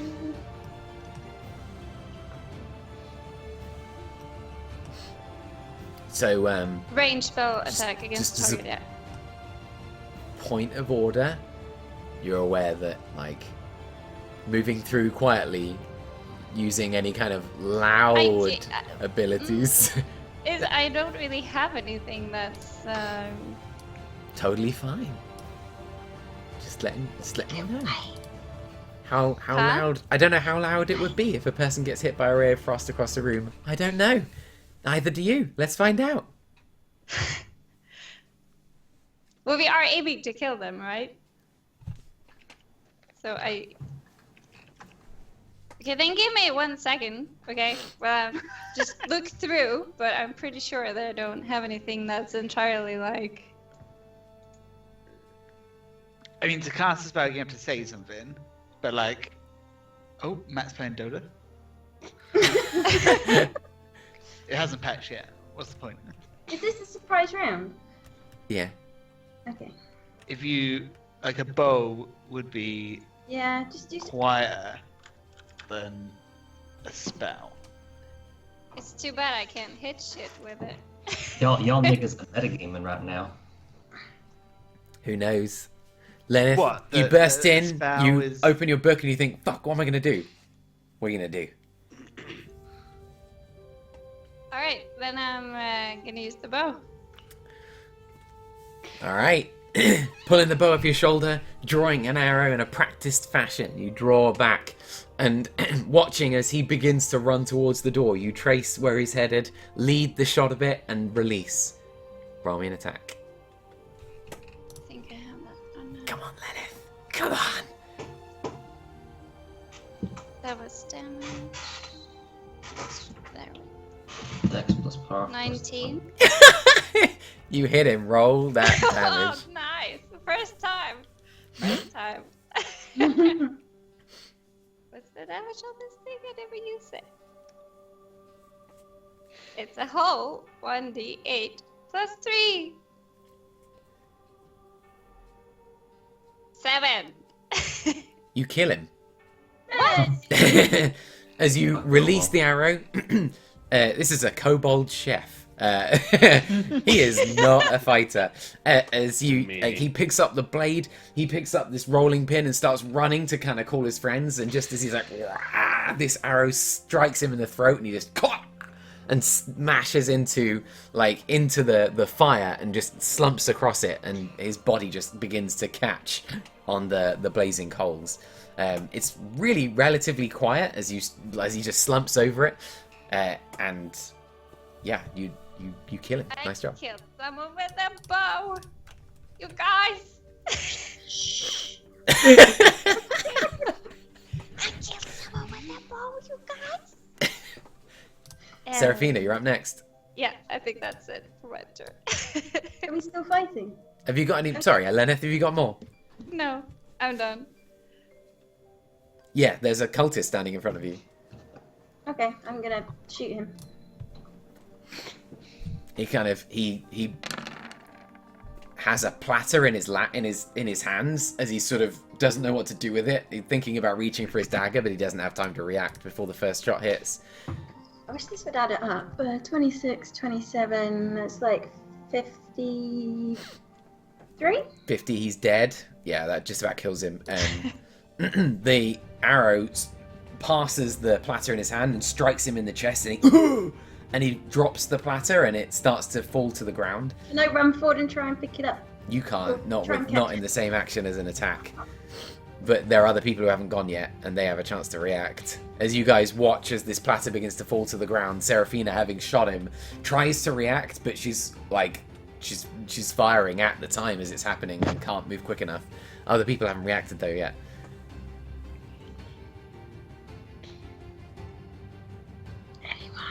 And failed to do so as this platter. I was waiting for you to be like, okay, this person's dead. Like, Yeah. It would be who's up in next? the list. It would be Zeely and Ureth at the same time. Sorry, guys. Yeah, that's my fault. So I'll what? try to Sorry, catch what's happening? He's dropping a tray. Yeah, Yes. basically, like the two enemies in the room have been killed. Lenneth has shot one in the throat, and Seraphina shot the other one with a hand crossbow. But like he had a platter in his hand as he died, and as the arrow, like the bolt strikes him in the chest, like the platter goes, and he starts to slump back against the counter, and the platter begins to kind of, like you can see that it's got cutlery and all kinds of shit on it. Bonus action. Dimension door into a lead down position underneath the platter, ready to catch it.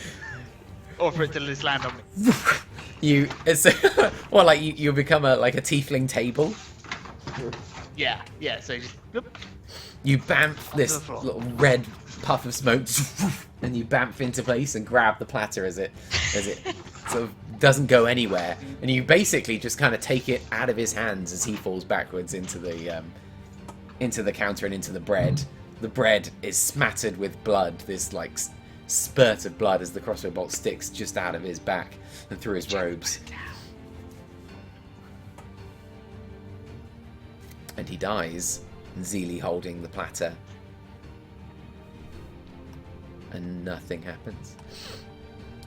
You guys can hear like more noises through the room on your left. Timber, are these the important people you were talking about? I don't think so. Oh. They seem pretty important to me. I thought Is there a door This down here, guy. perhaps? This is the opposite, people. was that guy Severin. Yes, Ureth, in the room, there's a door on your left and a door to the south. The door to the south is heavier and locked. The door on the left is light and not. Is there an oven in here? Like a big baking oven? As you're looking round, you do see one, actually. No, you don't. You don't see a baking oven here at all. No. Where did This- they make all this fracking bread then? Maybe next door. What are these things in the middle? They're definitely kilns, like kilns. They're definitely like braziers for making something, but you wouldn't be able to break bread on them. Maybe Are they, flatbread. are they people sized? Well, one of them's holding a kobold, so yeah, they're pretty big. Oh, the was it? Oh, okay. There's a waft of unusual smelling bacon, just kind of. No. Can I Should we get permeate some in off the then? Should we dump this up again? Yeah, dump him in the other one. We've got to keep moving. Should we shut the door behind us at least? We'll hide the corpses with fire. I put him in. You pop him on. He catches his robes catch, and as you see the robes like just catch really easily, and the fire starts to get just a tiny bit out of control. And you think you're probably fine for the minute, but give it a few minutes, this room's going down. Wait, the whole room's gonna catch on fire? You put a Well, body if on you it, leave you it out of know, control, How like can he's you say wearing it catch on robes, he's fire? human sized. It's It's in like the middle there's of the room. What's it gonna catch to? The stone? We Good just point. move Good away. point. In fact, most of the blow around benches it. are around a stone as well. So yeah, you're probably right. Just injecting a little drama into the fucking. The tables would splinter and dry and crack and set on fire. You're going to be suddenly the main target of your next group of enemies. So you've got, there's a large door to the south and a door to the west. There's now 2 burning bodies in the room and bread, some of which is currently basted in blood. Go on, Go. move. Keep moving. Which way? To the next? South? Do you want to ready polymorph this time? Where are you heading? Where you want to do? I'm going to shut the door to the kitchen. Okay. Is You there pull a- the door closed. Stand at the door and I say, after you, Yura. Which one are we going through? I open the door. I grab a piece of bloody bread.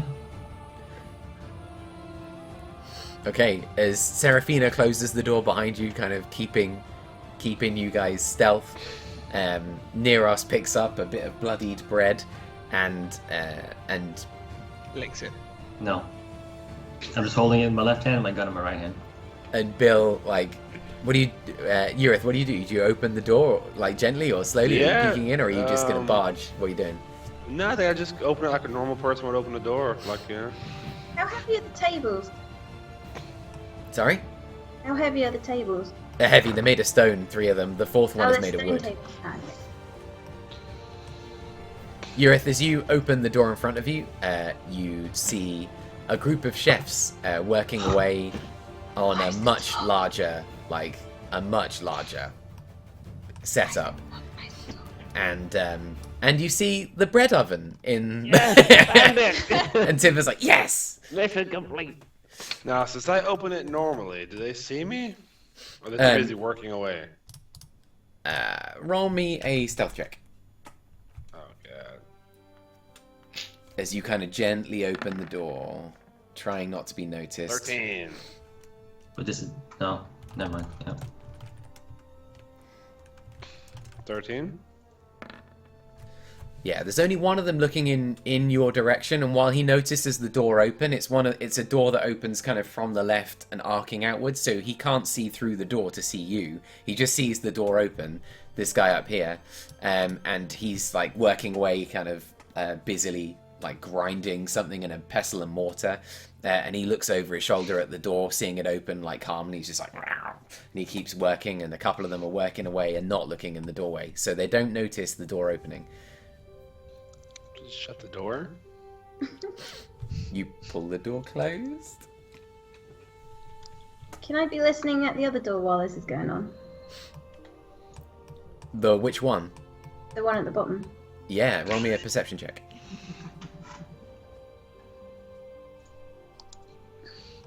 This is where you find out it's really just a culinary school for kobolds. Fuck you guys.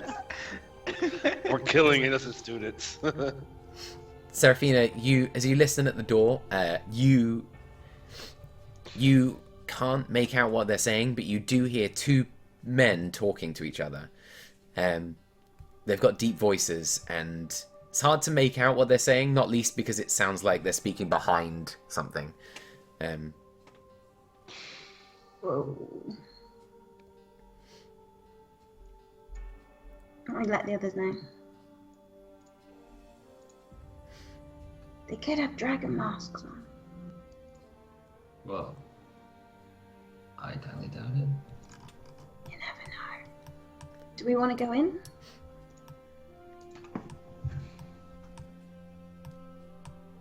Yes. This door again is locked. No. Do we want to go in? There is this is a door with a large keyhole, and there is a way you can see through it if you wanted to peek out. Okay, I'll have a look through. We don't even have to bend down. We're just like, Yeah. Yeah. like a window. There's a window in this door. You peek through this. You really can't see anything except for a wall in the distance, but you can see that it is a courtyard. It's open. Oh. Oh. Wait, so where's... Okay. There's no way the dragon guy flew in here for some bread. Is this not where he came in? So... Second floor, maybe? It is where he... This is where he came in, but second you're aware that there's floor. Very 2 floors. smart. He's like, keep baking! More bread. Yeah. Severin needs more bread. Get the naan. No, the naan. Ordered a panini an hour ago. What is it? Man wants parmesan. Alright.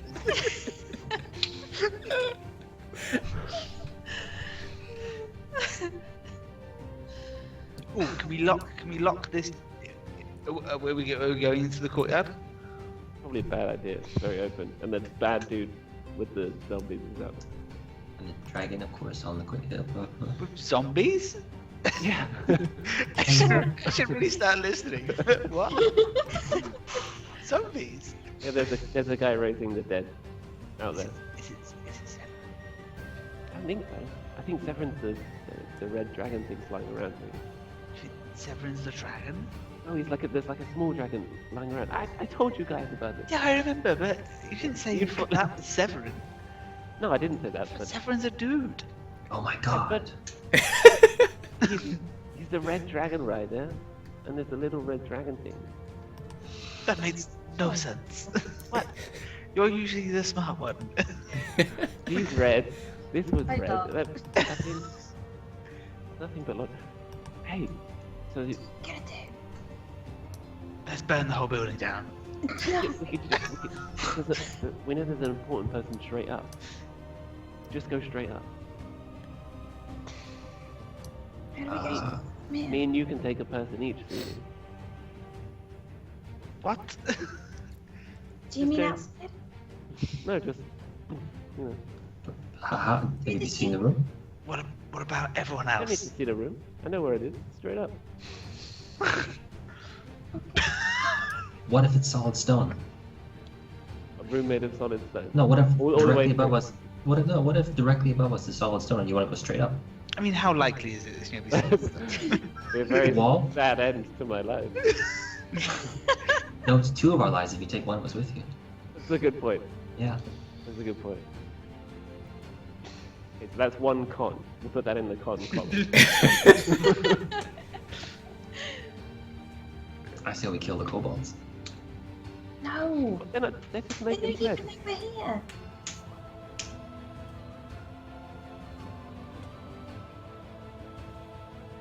I agree. I think we should kill those little bastards. What? Oh, why not? Did we? Sorry, Timfer. I'm stuck in the moment. It's really exciting. I'll get them to come to me. I'll gather them, and you guys come in and kill them. Have them out. But why are we killing them? They're just making bread. They're not a threat. They don't They're in even our way. No, they're not. We don't want to go that way. There's doors in there. There's a door in the side of the room. What do you mean? What? They're not a threat. They're carrying spears and shields. And frying pans. And bows and arrows. That guy's got a bow. That is making. Stirring the soup with a bow. He's making pretzels. That's a giant pretzel. He just hasn't shaped it yet.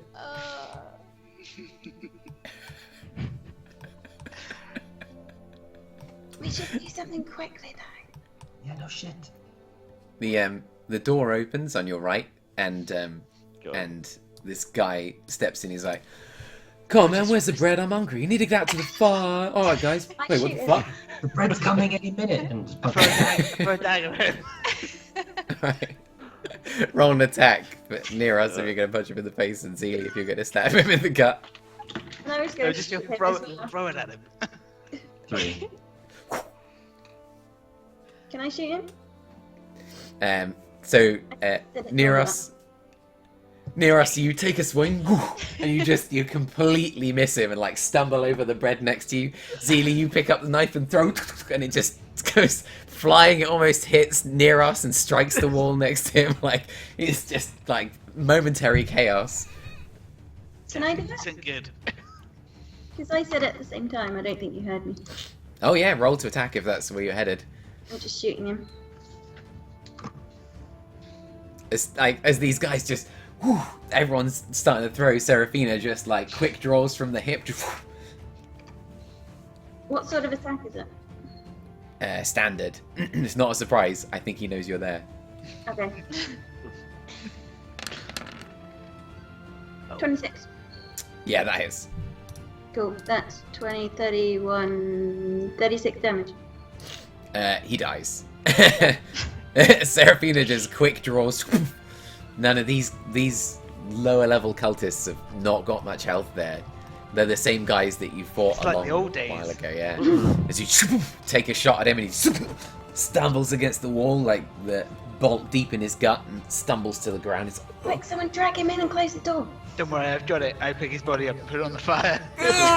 he's not quite dead as he's just like, you throw him on the fire. No, He's don't like, put it, he's still alive. No, he's still alive. Don't put him on the fire. you wait the socially acceptable length of time for a man to die before throwing him on the fire.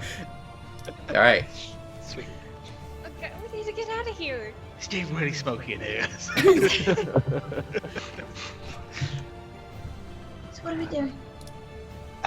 Why don't we go the other way and try and find steps up? Or why don't we go this way and find steps up? Yeah, good idea. Let's just kill the bacon. Fuck it. Thank you. Perfect. Let me get their attention or something. No, let's just surprise them. Oh, okay. I pick up my dagger. Pull it I out the take wall. out Kyodumaru. speak Just a Japanese. special bow. Open the door and walk in. All right. You That's push fine. open the door and step inside. Fast. 0 kill potential. Quietly, guys. I love how all of you are like all stacked up on top of each other in front of the door, just like one of you desperate to get inside to kill these fucking chefs. Like the most. I never see it coming. All of them scrambling to get in to murder someone. As they're just like this guy on the left is preparing like some kind of like little fritter, and he's making beans in the south. This guy's got like spices going, and man in the middle is preparing a little platter, and the Blue Gnome Group, unbeknownst to the chefs, step into the room as a bundle, and what do? Do you want to roll initiative to see who goes first? It was my plan, so I'm gonna roll for initiative. Yes, roll some initiatives. Come on, hit that button. Love how proudly you say it was your plan. Yeah, it was my plan. I'm totally owning it. Great. Good on you. Your plan to kill a bunch of harmless shit. Yeah. Take it where I can get him. Wow, nobody rolled particularly well on those initiatives. The only person I'm waiting for is Lenny. Sorry, I'm a bit behind. That's alright. I'm trying to figure out how this bow works. 10. Wow, nobody rolled above 15. It's remarkable. They're chefs. They're not particularly well trained. They're definitely not expecting you to shoot shit at them. Serafina, you're first to go with just a 15. Yes. My god. Okay. How many are there? 4 of them. Okay, I'm probably gonna go for the one closest. What's the range? Yeah, I'll just take a shot at the guy. The closest guy. When you say No. closest, do you mean furthest away? Yeah, I'll go for the one furthest away. Yeah, thanks.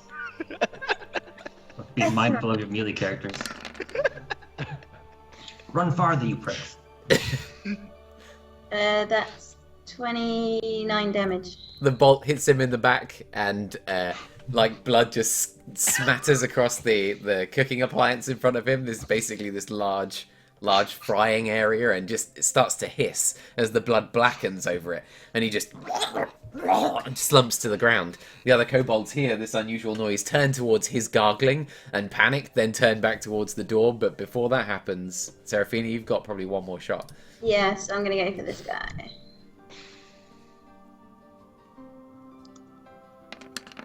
Oh, that should have been, what, 21? Yeah, he dies too, as the crossbow bolt, as he turns to see his friend and then looks towards the door like, what the fuck? And it strikes him in the jaw, and like right through the jaw and through the jugular, and blood just starts spraying into the air as he just staggers to the ground and dies on the floor. And are you done, Serafina? Yeah, I'm gonna move backwards a bit and just kind of keep an eye on the back door. Okay. Tactical decision making as we infiltrate and murder chefs. Near us, you're up. Okay, walk up to this one, stab it. Alright. With a natural one. I knew that was gonna happen. Fucking knew it.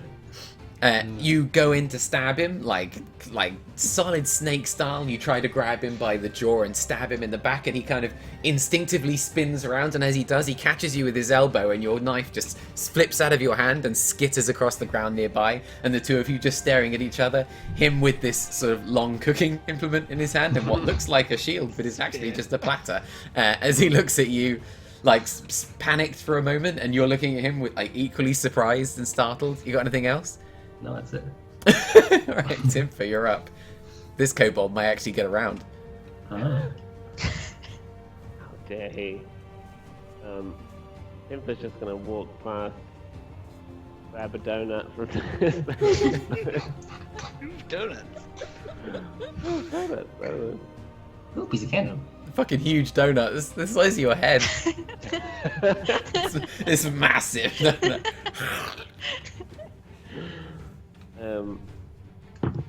Just gonna keep walking. I'm gonna shocking grasp this guy.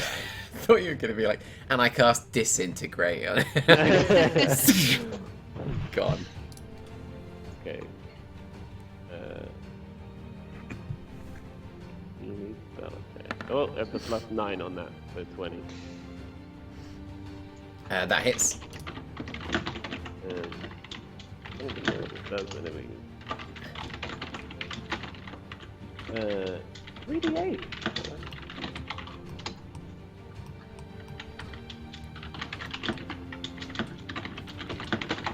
Oh fuck, I can't. I'm hitting the right button. 18. Like, He dies by electrocution. So you hit him, and it's like, as arcs of electricity like just burst through his body, and he just slumps onto the counter in front of you and like twitches for a moment before dying. And I'm going to roll a perception check.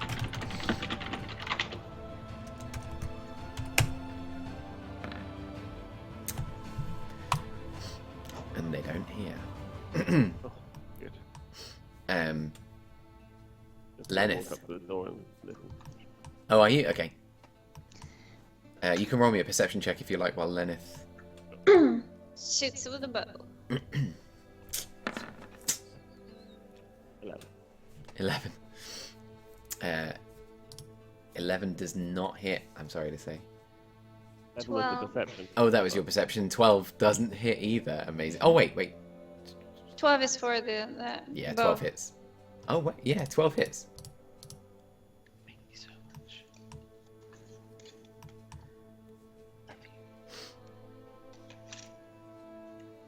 Yeah, 12 does hit. See what I have for damage on this. Timfer, as you're listening, you don't hear any immediate sounds on the other side of that door. Okay.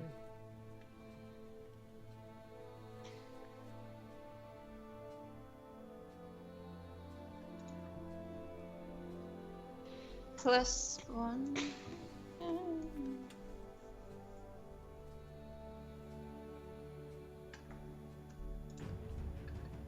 This thing doesn't really have the stats, right? It's a longbow. Longbow. Same as D8. So the damage 1d8, Yeah, yeah, the same as your other bow. D8 but plus +1 your instead of +3 dex. then? Okay, sorry. Well, you No, sorry. but- no, with your dex as well. Huh? With your dex. What do D8 you plus mean? 3. You get your dexterity on top of that. Yeah, so it's your D8 Oh. and then plus your dex mods, which would be +3 or something. Okay. It's 8. Yeah, viewers at home, that's my mistake, that number there. It should be that. Yeah, you hit him with the arrow, and it strikes him in the shoulder blade from the front, because he's turned to face near us. It like shoots him right through with the shoulder, and he's like now panicked and looking around, but he's not dead. That's it for this turn. Zeely.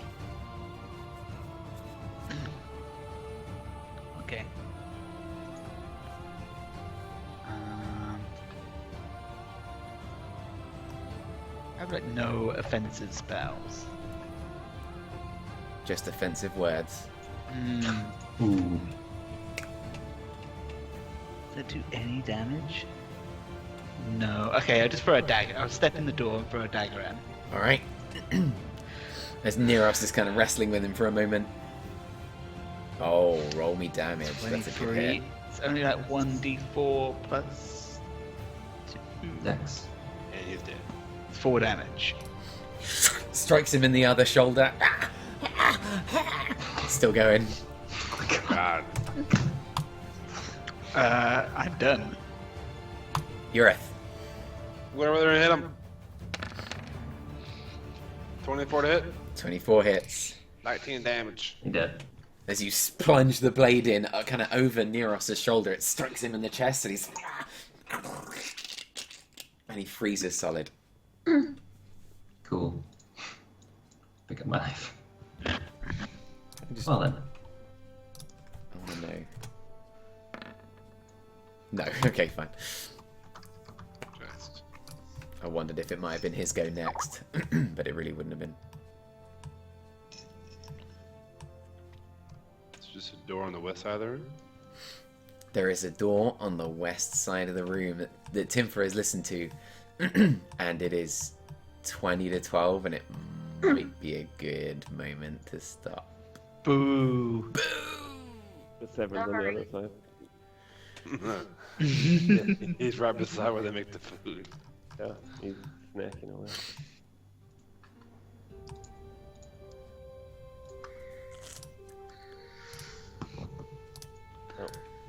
Wow.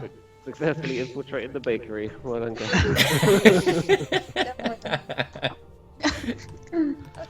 This mission has been easy. Yeah. Easy cat. Cool. When's next?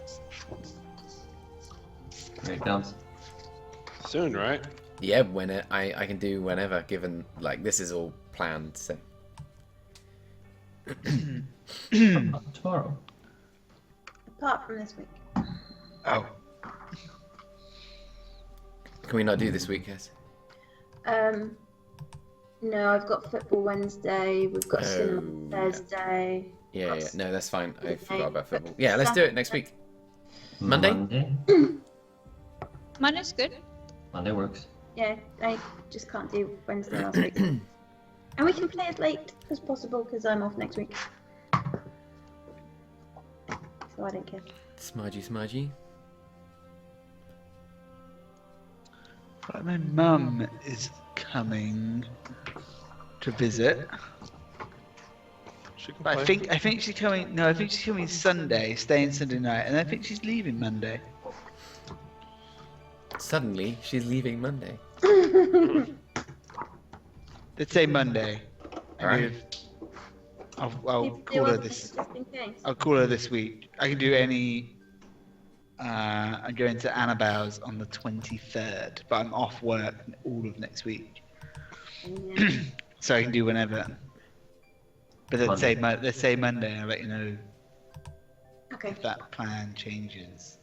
Monday or Tuesday works for me. It's Wednesday. Like Tuesday, Wednesday, Thursday next week would all work for me. Cool. Awesome. Maybe we could play Monday, Tuesday, Thursday. Yeah. That was awesome. Thanks, Gabs. Thank you. Fun game. Don't forget experience for the kobolds. Yeah, those guys are surprisingly high experience. Poor kobolds. The Master Chef Kobold is worth 3. Actually, how much is he worth? I really do want to find that out. name, How like, much is a North Park kobold Friendly? worth? Let's find out. He's worth 25 experience each. Oh shit. Do we level up? Yes, you are level 20. Cool.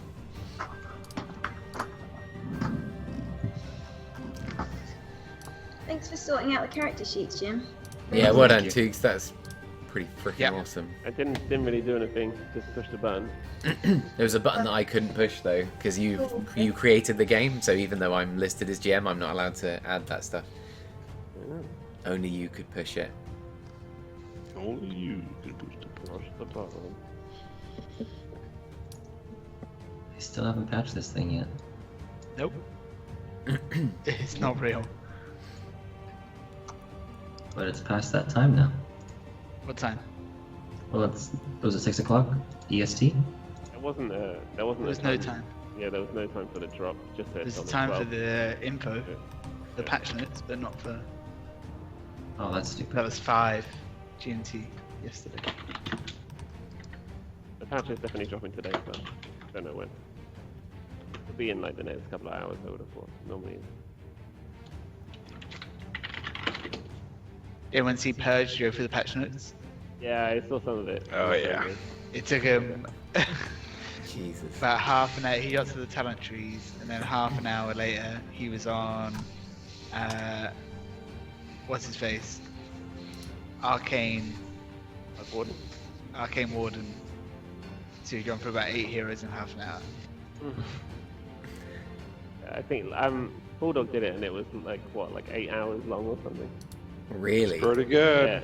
Yeah. It's. I'm kind of looking forward to it because I think it's going to be so different. It's going to be like playing a whole new game. I'm a little bit nervy about some of it, but I think things like talent trees could be fun. I don't think it's gonna be that different, honestly. Okay, I'm gonna leave you at this point. So, bye guys. Bye. Bye. See you later. See you Good later. night. Have a nice week. Oh. Jim, if you've got any suggestions for Yo-Yo for Christmas, can you let Cabs know, please? Okay. Thank you. Yeah, I've done everyone else, but I can't do yo-yo. I'm not really good at it. I can't think what she's into apart from like Chinese stuff, but like her Chinese family's gonna buy her Chinese stuff.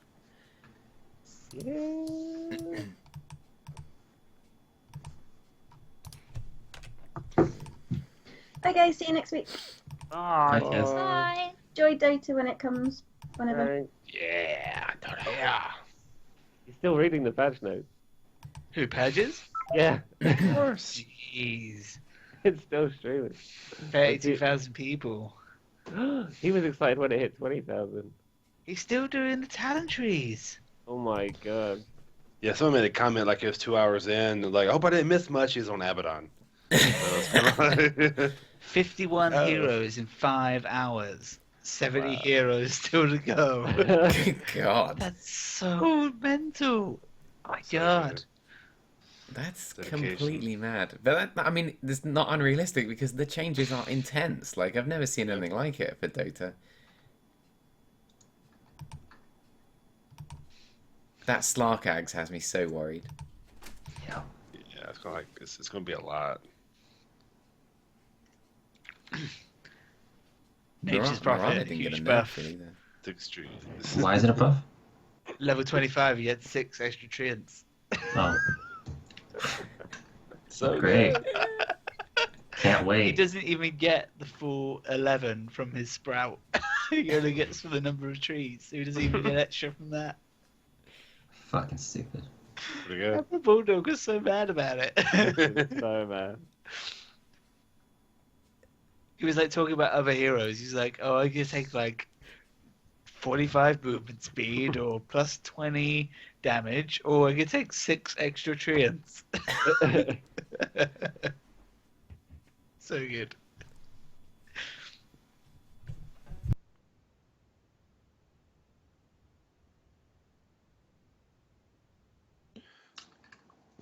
Good night, guys. Going to bed, Billy? Good night. Yeah. See you guys. Good night, Billy. See you later. Yeah. But people posted about this update like that it'd be coming out like 11 hours ago. No. No.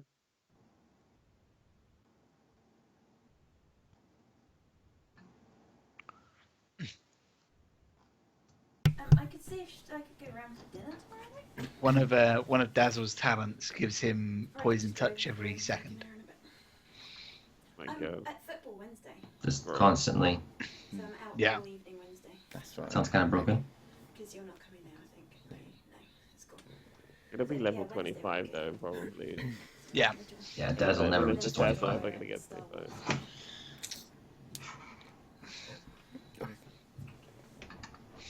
I'm gonna sneeze. Bless you. All I can get is a Pussy. 15-second shapeshift duration. Okay.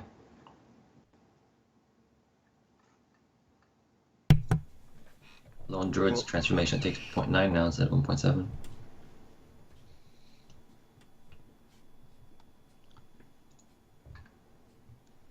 Cabs, that was really fun. Good. It's That was just- like probably the most fun game I think we've had in a while. good. I'm glad. I was just looking at the different entrances to the keep, and I was thinking like that was definitely not one I thought you'd take because I didn't think you'd like scale the perimeter. It's so amazing that like there's so many different possibilities you could have done, and you decide to go in the chef's door. Like to go and you meet the chefs of the freaking Black Keep. Like That's like my favorite stuff, where it's like, okay, we've got this thing to do. How are we gonna do it?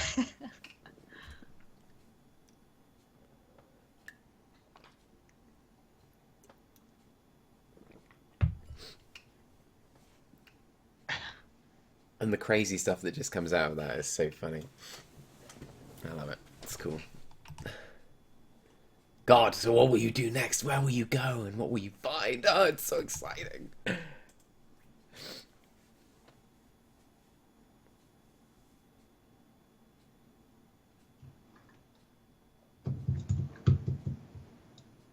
Yeah. I need a tissue. Wow, on the tissues.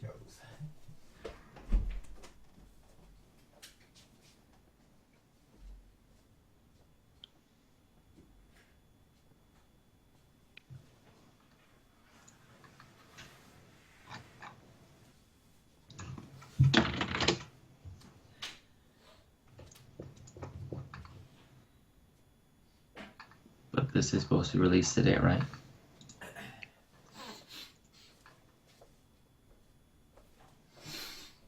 Yeah, it's definitely released today. Maybe midnight, I guess. It's today American time, so Oh, so it could be like 8 a.m. Yeah, But they're in Seattle as well. So there's a 9-hour time difference between here and Seattle. Seattle's West Coast. 7. I'm up at 7, gone at 8. Oh God, am I? Ooh. Pusey. That's Pusey Primary. Let's find out. I think it's Pusey. Where the fuck is Pusey Primary School?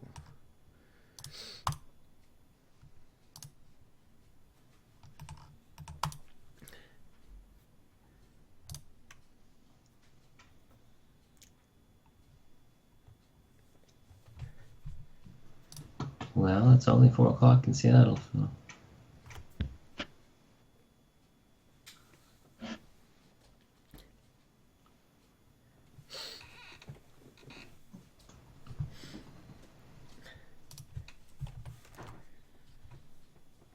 So someone's saying that the talents make it easier for them to balance because they'll be more easy to be able to tweak the talents than the core No, progression of the hero. Right. Being lazy is what you're saying. It just makes for more of, like, fine tuning. Because But obviously, if you change like the agility gain on one hero, that changes them for the whole. Like that's 25 levels worth of agility gain that you have to think about. Yeah. But if you have more stuff that you can tweak and either tone down or buff up, like these talents, that will make it easier. Yeah, that makes sense. But what about characters that are just broken all the way to the core, like Slark? Is Slark that broken? You say that now, but when we play against Slark, it's like, fuck. But see, if this you're building shit. building ags on Slark though, I suppose Like- that's a good point. that's one of his item slots. Yes. So Not really. He has a backpack. You still can only can't- use you 6. can't I put think. that but that's in the not backpack how and use that's not it. how it works. You can't put items in the backpack. You can, but they You can, like but you don't get the benefit. you can't get the benefit. No, of the I know item that, and but you can other just swap it out. But why would you do that? Because you'd always want the 30-second cooldown to be active. Is it 30 seconds? Yeah, so it's shadowed. Like you can't do it while you're. You do it while you're in a fight, or you can do it while you're in a fight, but then it becomes inactive. And there's like a cooldown, right? Unless you Yeah. do it by shot. Hmm. So you can't do it like mid-fight, but you always want it to be there.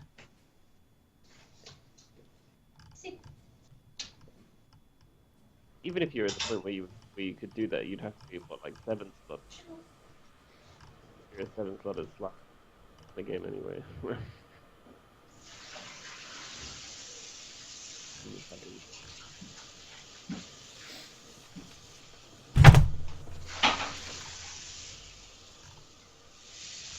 If you think about it, like you have Slark 6-slotted with Silver Edge, Ags, and Boots, then that's like 3 kind of crappy items.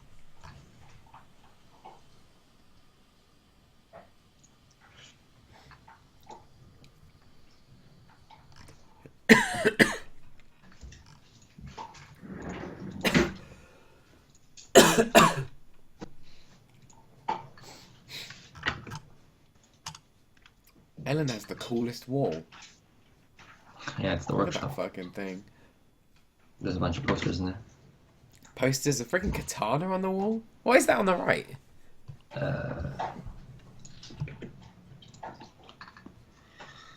She will explain it to you now what's in there. The thing is, as well, with that Slark Ags, is that you have to get so close to each other to get the benefit from it, and then you're just asking to get like hold or RP'd or Yeah, what's the range on it? you know, all of that stuff still works. It's low. I saw it in the Bulldogs thing. It's like you know, like smaller than black hole. It's maybe like magnetic field kind of size. Not massive.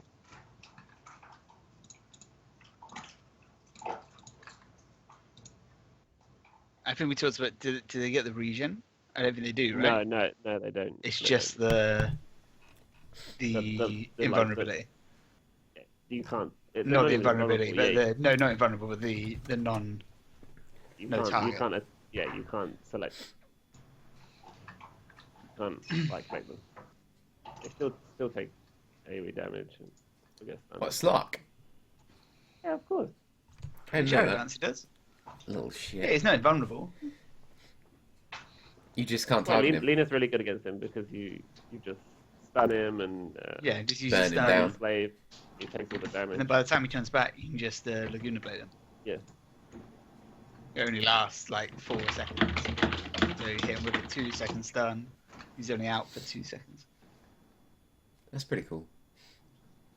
Matthew says you asked about something on the wall. I was saying you have the best wall ever, and I was wondering what was on over your left shoulder? Yeah, that one. That one? Yeah.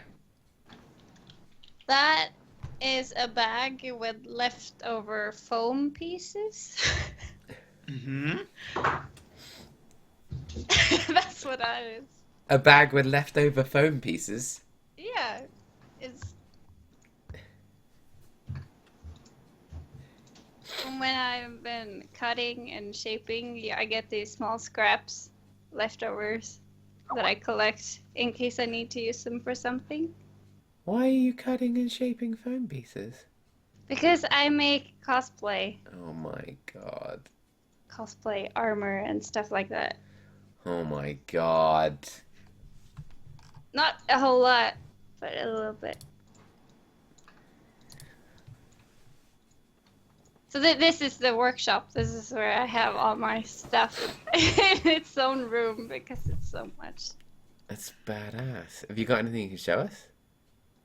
Yeah. Yeah, I think so. I got a pair of gauntlets standing here. Oh my god. They look awesome. In silver. They have this strap on the side. The underside. And I have, what else do I have? I have some trinkets I made for, I was making tiny designs for actually Lennet's armor from a game which I stole the name from.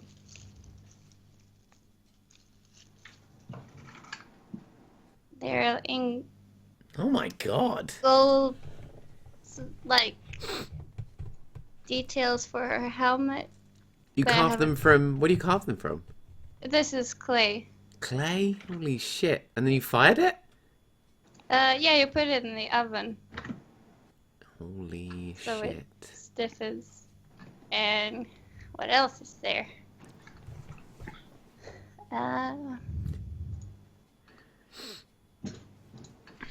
I'm not done with it yet. This is what I'm currently trying to get inspiration to finish. This is a spear for a character that I really like in Ruby. Which one? Which one? Hmm? Which one's the character in Ruby with the spear? Pyrrha Nikos. Have you seen it? Yeah, I've seen Ruby. What? Oh Jesus! What? Yeah, I really liked it when, God, what was his name? He died, but he did the choreography, didn't he, before? Oh yeah, it's not Morty, but Kids with an O or something. Monty Ohm. Monty. Yes, that's right. I love Ruby, so I started making Pyrrha, but then I got a bit. I didn't have inspiration to make it, but I have started making the corset thing that she has. And Yeah, stuff that corset is pretty bad. Oh, I've also made Elizabeth from BioShock. That's stuff we have lying around. Oh, way. Holy shit. That's the corset. What? Oh my god. Yes. So I have a lot of this stuff, so it's good that we have an extra room for it. Otherwise, I wouldn't put it all. But yeah, it's mostly fabrics and wigs and glue and heat guns and sewing machine and stuff. You sew? Huh? You sew? A little bit. A little bit. Yeah, you know.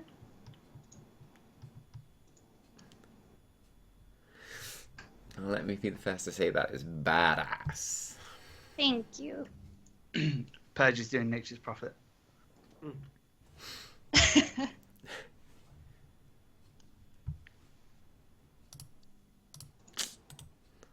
Damn, that's cool. That's really cool. I've always wanted to know someone who does cosplay, and now I do. Ta-da! But like makes cosplay. I think it's fucking awesome, personally.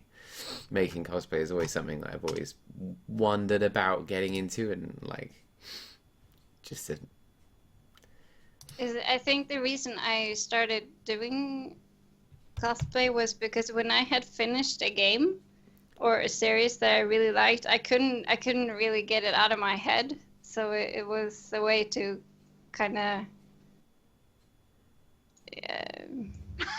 just hold on to that interest in a way. So It's awesome. but no, I haven't done anything for a few months now at least. Do you take it to So- conventions and stuff? Yeah. I've been to the London Comic Con, which was amazing. The London one? Yeah. Holy shit. We went there just for that event and we spent a week there. We were 3 days at the convention. And it was so cool. We've never been to the London Comic Con, and I think we will go at some point. Yeah, in the Excel arena. It was pretty awesome. It was so many people there. Yeah, I'll bet. Shit, it was crowded. Yeah, that's the whole of London, pretty much. Yeah. That was pretty cool. I think there's an album from it on Facebook with some pictures of what we did and where we went and Yes. some outfits that we saw. And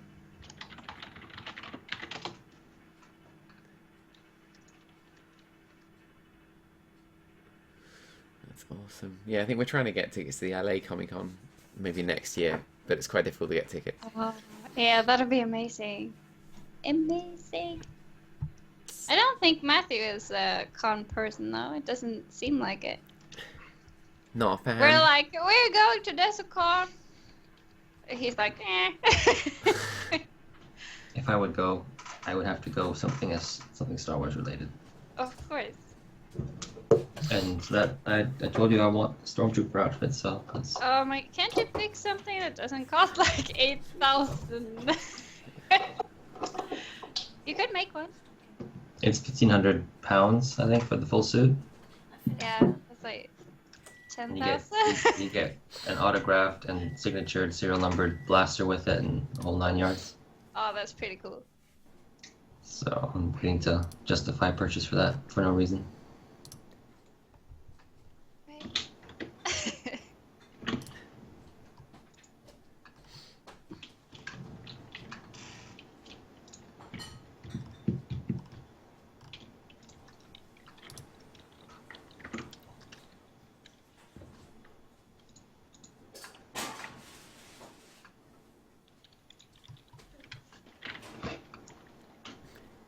Anybody going to go see the movie on Wednesday? What are you trying to see? I don't know when I'm gonna go. Rogue One? I Yeah. don't know. I might go Thursday night, but then I might go on the weekend instead. I'm going Thursday night.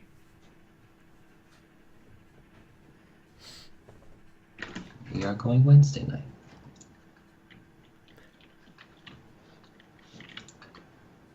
Doggy, what do you want?